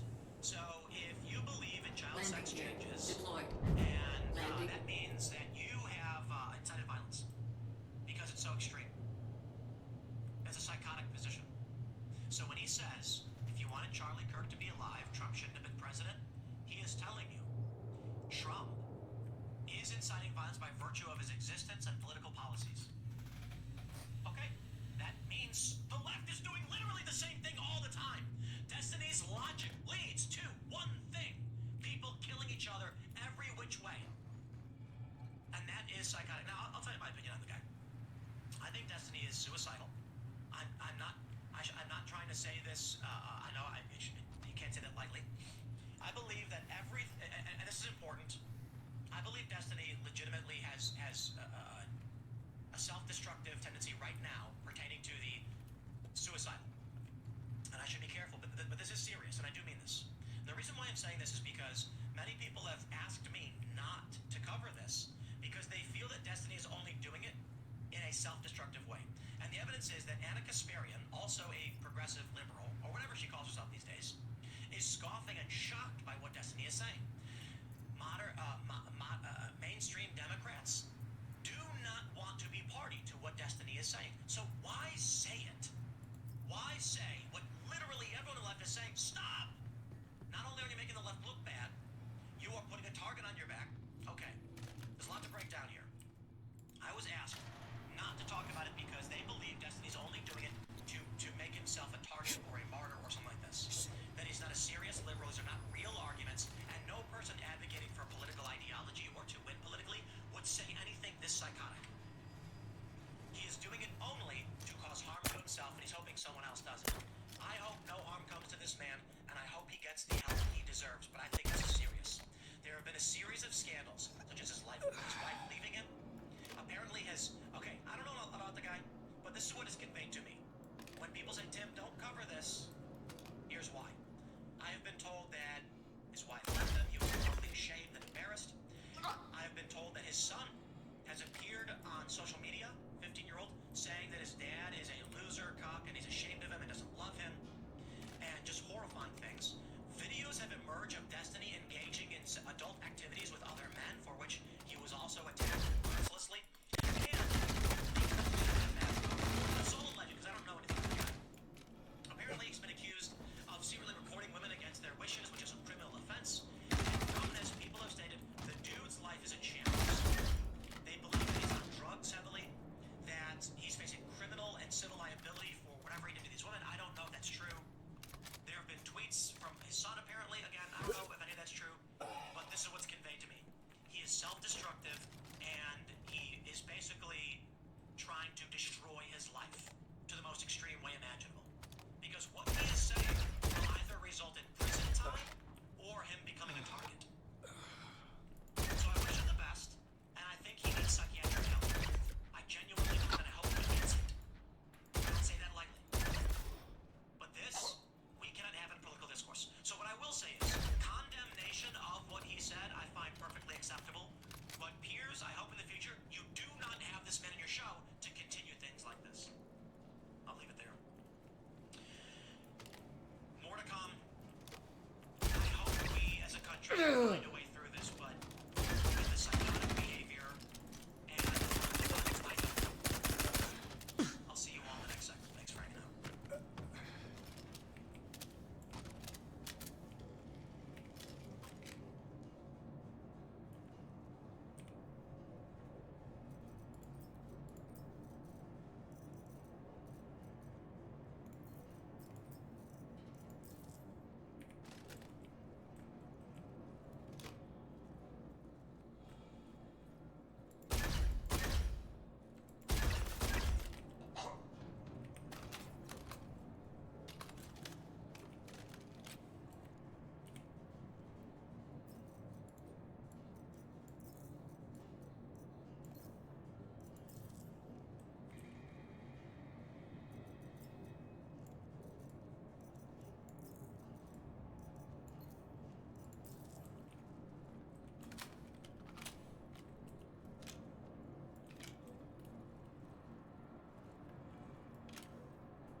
responded, she tagged him, brackets, crying face emojis. In response to Alina Haber's tweet ordering people to fly their flags a half-mast, remembering Charlie, you posted on X buying flags and poles just to fly them fully erect.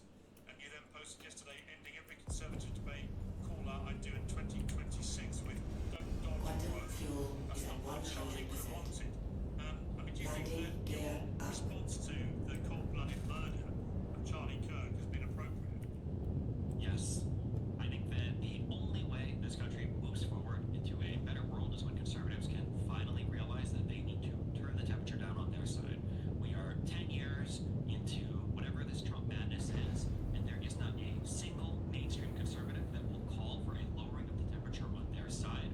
I think that liberals need to wake up and finally realize that if they're not willing to do it, it will never come down. If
Engines offline.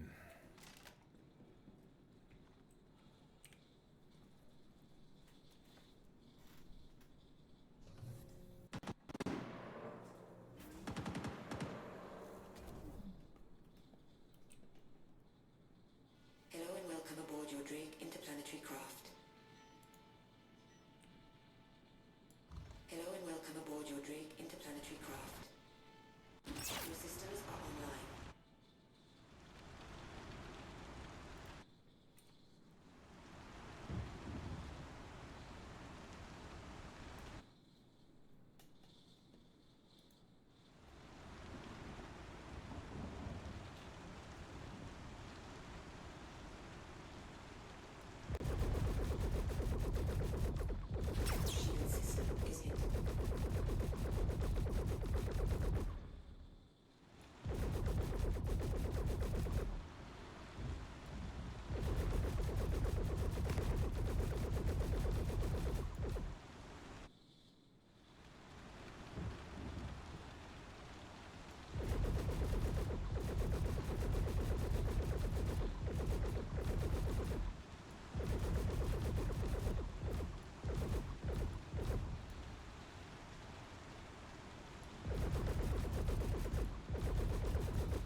Let's see what's up in that tower that we shot originally.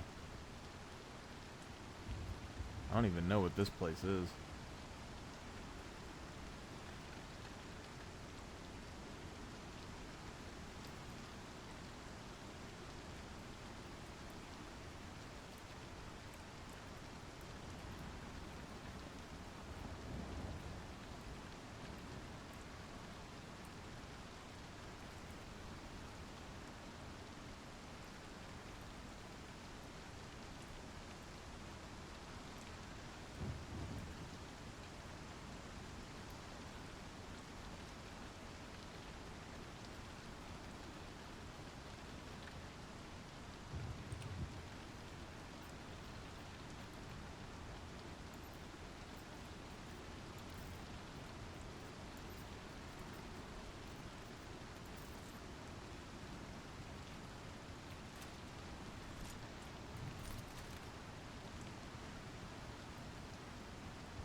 Welcome to the ASOP Vehicle Retrieval System.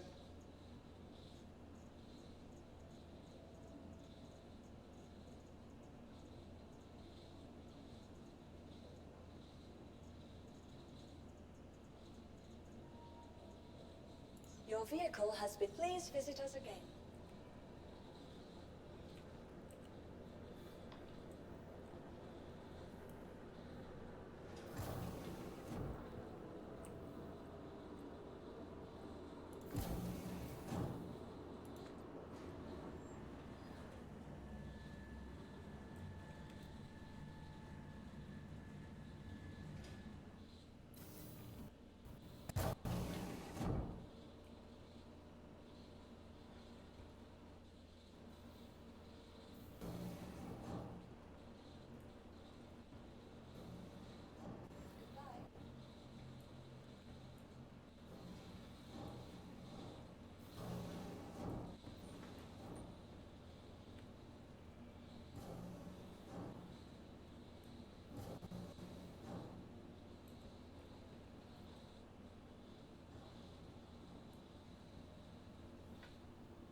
A Wicklow bag. And what looks like some sort of chest armor.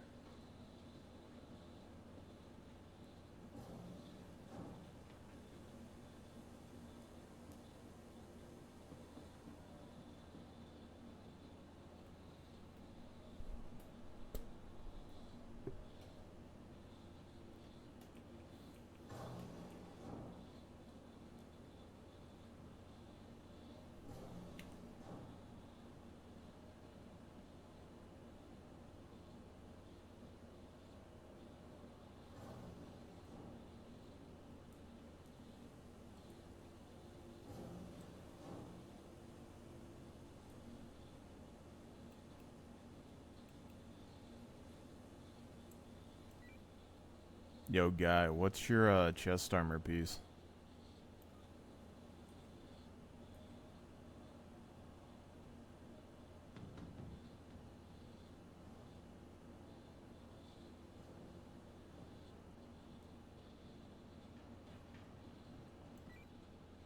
Yo, one of y'all know what chest armor piece this guy has on?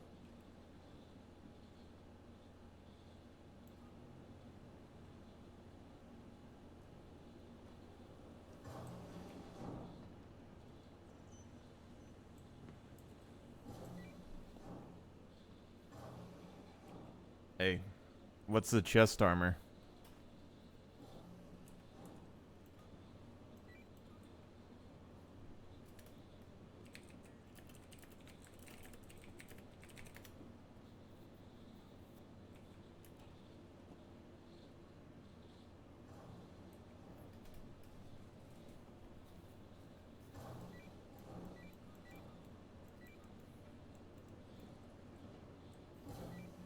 Hey, what's your chest armor, man?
Trying to figure out what this armor is.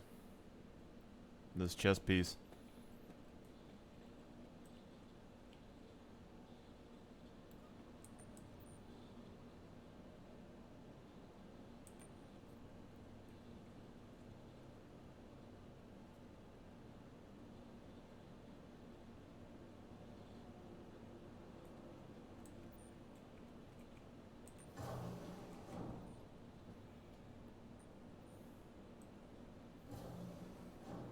Do you know what the armor is?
Investigation missions.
Pittsburgh. The suspect, Donald Henson, allegedly crashed into the gate, grabbed an American flag from the vehicle, and threw it over the fence before fleeing, the FBI said.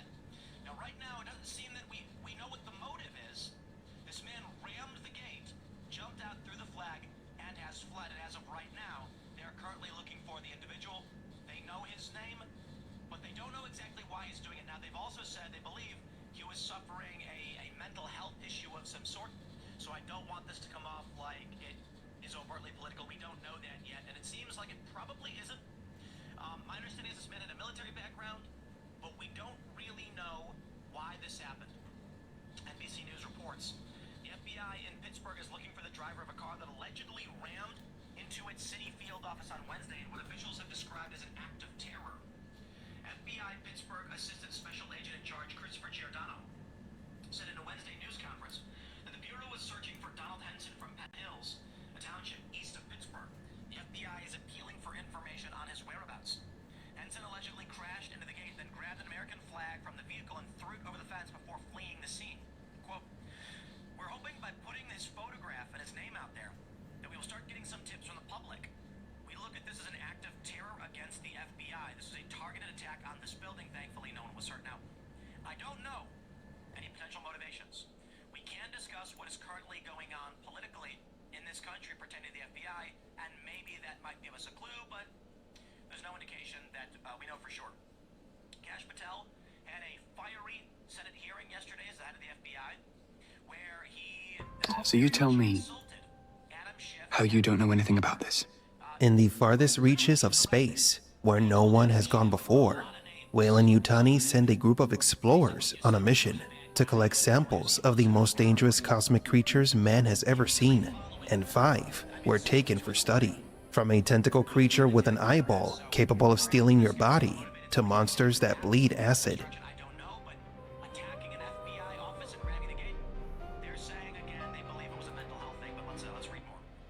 I'm a Gloomy Geek, and today I'll be recapping this week's Dark Alien Earth theories, with a little bonus. But before I begin this week's obligatory compilation, I want to invite you to participate in a new exclusive giveaway of one of the first official Alien Earth merch, the iconic Goat Funko Pop. For your chance to win this adorable nightmare, all you have to do is like this video, subscribe to the channel, and tell us in the comments who your favorite alien character is and why. The winner will be announced on October 9th. Now back to the video. Number 5. Does the eyeball have control over the other alien creatures?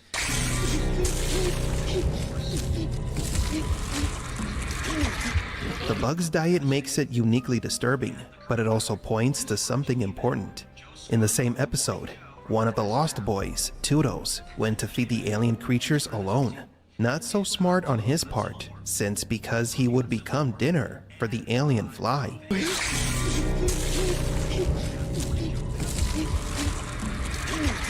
Behind Toodles' tragic fate lies a big revelation. The flies pose a great threat to machines, including hybrids. They are creatures that feed on artificial material. Boys on the island vary, of course, in numbers.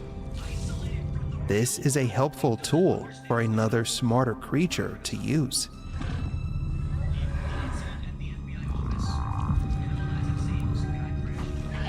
The T. Ocellus knew that Toodles was the fly's favorite food because it remembered.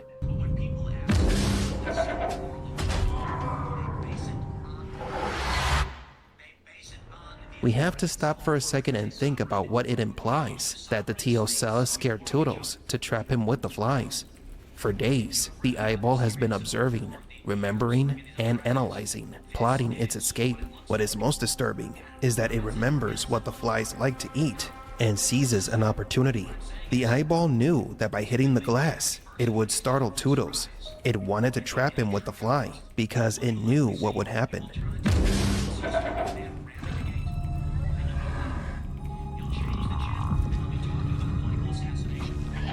It was deliberate. The eyeball not only understands how to manipulate its environment, but also distinguishes between a synthetic being and an organic one. And the fly loves its synthetic dinner. This suggests that the T. Ocellus is much more intelligent than its description says. the eyeball poses a much greater danger than anyone expected. Here's a crazy thought. What if these flies and the other alien creatures are under the control of the Teocellus? We know how the ship transporting or smuggling these dangerous creatures crashed in Prodigy City and what happened to its crew, but we are yet to know how Morrow and the others found and captured the 5 creatures. Herein lies perhaps the secret of this show. Think about it for a second. Containing a single xenomorph would already be a nearly impossible feat. Now imagine finding and transporting 4 other dangerous creatures, each with unique and terrible abilities, and keeping them under containment for decades while traveling back to Earth. No human was supposed to be capable of this before Alien, yet these creatures were somehow caught by humans. So what if the Weyland-Yutani employees were not the ones who were taking them to Earth? What if the Teocellus was the one transporting them? Until now, the eyeball is still perceived as a simple alien creature. A dangerous one, sure, but merely another specimen to experiment on. However, since the first episode, it was hinted that its intelligence is on par with that of humans. This creature is highly intelligent. And the creature is frequently proving that. So what if the Teocellus wasn't part of the ship's cargo, but a transporter? Perhaps it gathered the other creatures, so that they all would get captured by Weyland-Yutani. In previous videos, I've theorized that the eyeball could come from the same planet as the xenomorphs, or perhaps belong to a race of aliens who experimented on the Xenos. Whatever their origins, we know that the Xenos don't like the eyeballs very much. That was made clear in episode 5.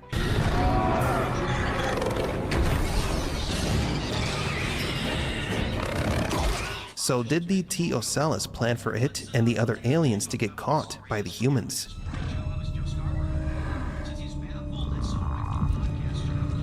The clues are there. We saw the eyeball distracting Chibouzo so that the bloater or tick creature could escape. Then it called the xenomorph, and later made Tudos, the fly's dinner.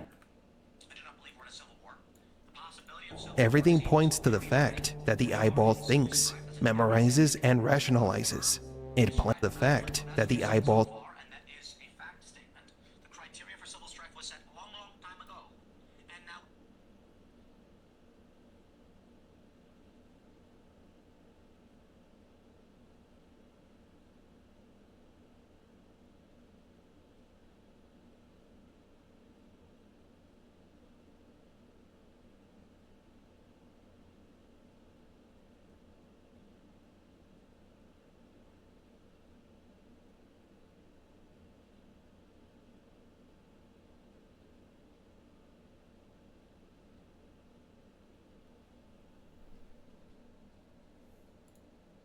thinks, memorizes, and rationalizes.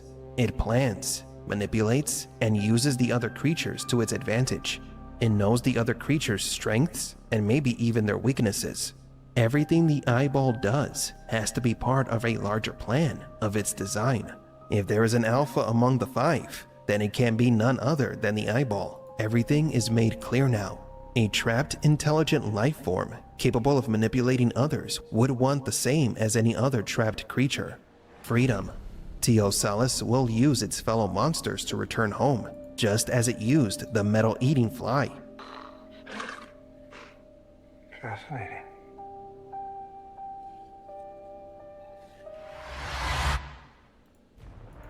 If the Teocellus turns out to be smarter than it was originally thought, and manages to get its slimy tentacles on someone important and powerful like Boy Cavalier, and has the other 4 alien species under its control, the world will face its most dangerous enemy ever.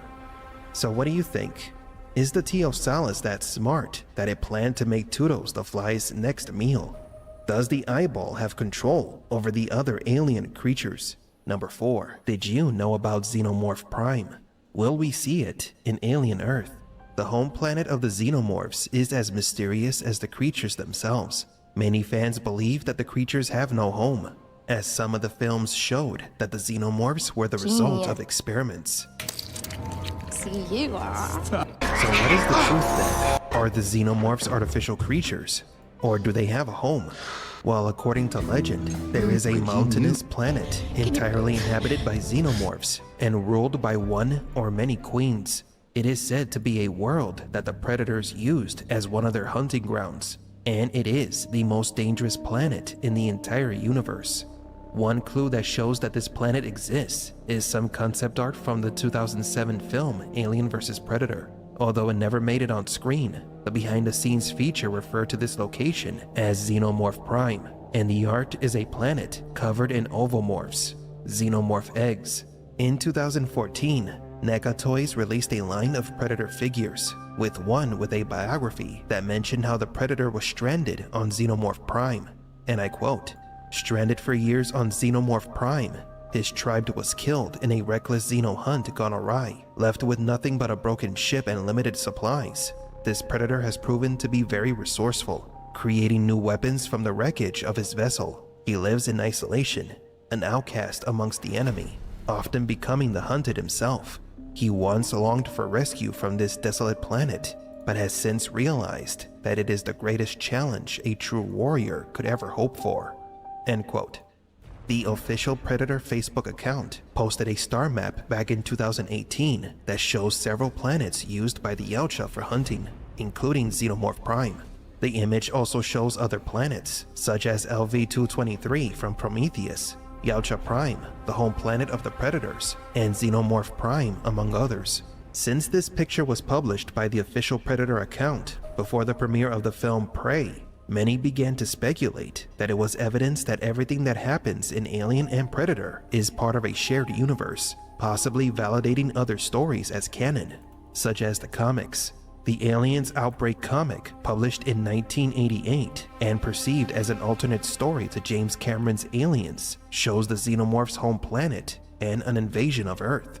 In Aliens Genocide, Xenomorph Prime was attacked with nuclear weapons by humans in an attempt to destroy the alien queen. If there's one constant in the Alien and Alien-adjacent properties, is that the Predators, humans, and other species have visited Xenomorph's home planet to capture specimens for study and use, and each time it ended in disaster for the curious party that dared to use them. Could this be the fate of Alien Earth?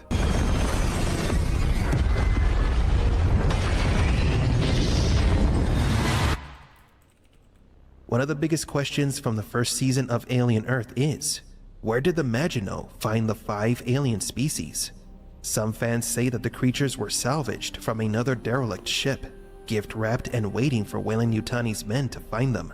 But what if they actually went to Xenomorph Prime? If Alien Earth were to share a similar story with the comics, we could see how Weyland-Yutani's men traveled to Xenomorph Prime to catch these creatures. It would make sense that the corporation knew where to find them, and would explain why in the first Alien film they prioritized the creature's transportation over the Nostromo's crew's survival. But is this evidence that Weyland-Yutani has already traveled to this planet? If those 5 creatures come from Xenomorph Prime, this could open up the possibility of a story focusing on when the creatures were captured, or when the corporation sent its people to the planet, showing the dangerous lengths they're willing to go to catch aliens. So will we ever see Xenomorph Prime? Wendy is communicating and bonding with the Xenomorphs, and as we've mentioned in previous videos, these creatures need a queen. In the comics, the Red Queen's habitat was destroyed with nuclear weapons because she could control the Xenomorph horde remotely, turning them into an unstoppable army. What if something similar were to happen in Alien Earth? A queen from the Xenomorph planet could be communicating with Wendy through the captured Xenomorph. If so, then the only way to stop a potential invasion of Earth is to take the fight to the alien homeworld, to attack the source of control, travel to Xenomorph Prime, and destroy its queen, just like in the comics. Furthermore, if Weyland-Yutani is continuously taking trips to Xenomorph Prime, it will only be a matter of time before one of those excursions encounters the Yautja. The film Predator Badlands has a Predator fighting alongside a Weyland-Yutani synthetic, which proves that Weyland-Yutani continues to have connections with both the Xenos and the Yautja. If we don't see Xenomorph Prime in Alien Earth, we might still have a chance to see it in the upcoming Predator movie. When the Xenos infest a planet, like locusts, nothing is left standing. What we know as Xenomorph Prime could have been another victim of the Xenomorph plague, but the Xenomorphs aren't weapons. They are creatures that were born or created, removed and used as weapons by other species, thus becoming the great filter of the universe. So what do you think? Did you know about Xenomorph Prime? Will we see it in Alien Earth? Number 3. Moro's evil plan. To understand why Weyland-Yutani would use a world-ending type of weapon, it is important to comprehend the threat level that a xenomorph infestation poses to the world. If one queen were to establish a hive, the expansion process would be rapid. A single queen can lay hundreds of eggs in a short time. Each egg has one facehugger ready to implant an embryo into a nearby host. Within hours, those embryos transform into chestbursters, which in turn reach maturity in just a matter of hours. This means that in less than a week, there is an army of Xenos roaming around, looking for more hosts. Now imagine an entire city turned into an incubation ground. First, small isolated sectors will fall, then residential areas, then cities, and soon military defenses will be overwhelmed. In a matter of weeks, the entire planet would be in danger of all-out infestation. What makes the aliens dangerous is their fast and aggressive and invasive reproductive cycle. No other known species in this universe can replicate with such brutal efficiency. Therefore, once a xenomorph is released on the planet, the threat level is at max. There is no debating. Action must be taken immediately, or the world is lost. Xenomorphs are not indestructible, but for every one that is killed, dozens more are born.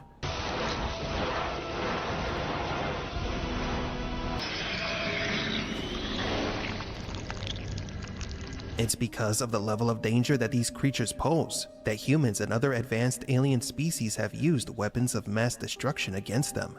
In Aliens, a massive explosion destroyed the alien hive.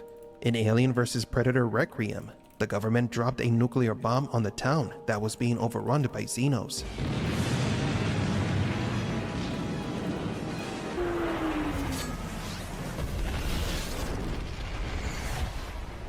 In the books, Aliens Earth Hive and Aliens The Female War, nuclear bombs were used to destroy the xenomorphs on Earth.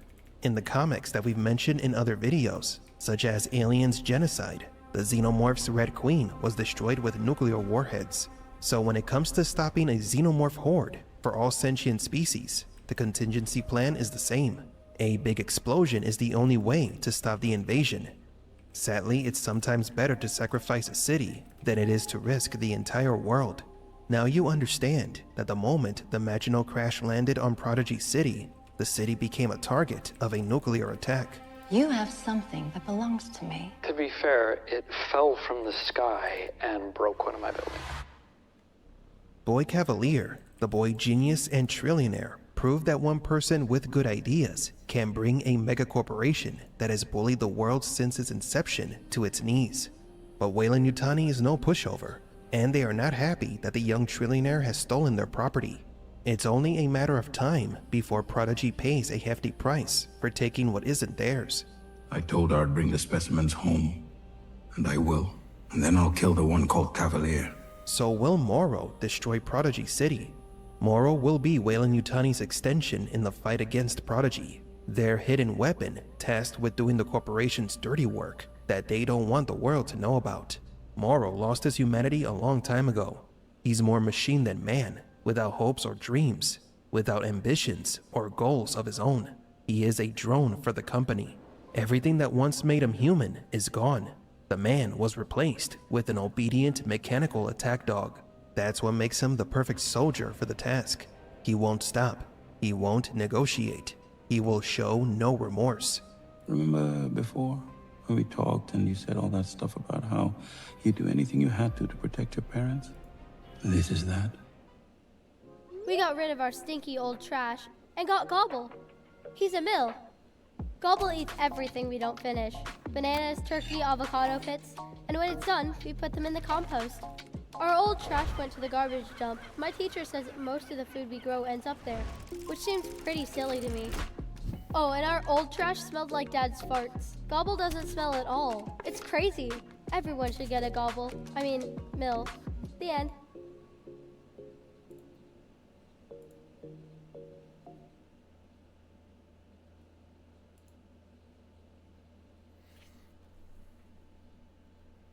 Now, the biggest sign that Prodigy is facing imminent nuclear annihilation, it's that it and its founder, Boy Cavalier, are absent from the entire Alien franchise. A xenomorph infestation, followed by a nuclear explosion, could be the cleanest way to wipe Prodigy from the history books, like it never existed. I'm glad you came in. But is Weyland-Yutani willing to destroy an entire city filled with innocent people just to cover up their tracks? Going back to Alien vs. Predator 2, the nuclear attack was covered up as an accident at the nuclear power plant. Perhaps this accident happens again in Alien Earth, a tragic accident that destroys Prodigy City. An official but fabricated report will be accepted globally because Weyland-Yutani will say it's real. Whatever remains of Prodigy amidst the ash and radiation will be handed over to Weyland-Yutani. To the victor goes the spoils.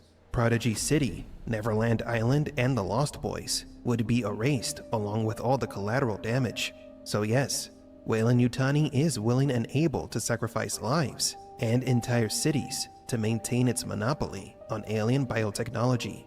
Once the meddling trillionaire kid is out of the way permanently, Weyland-Yutani will send a new group of astronauts to find new alien samples.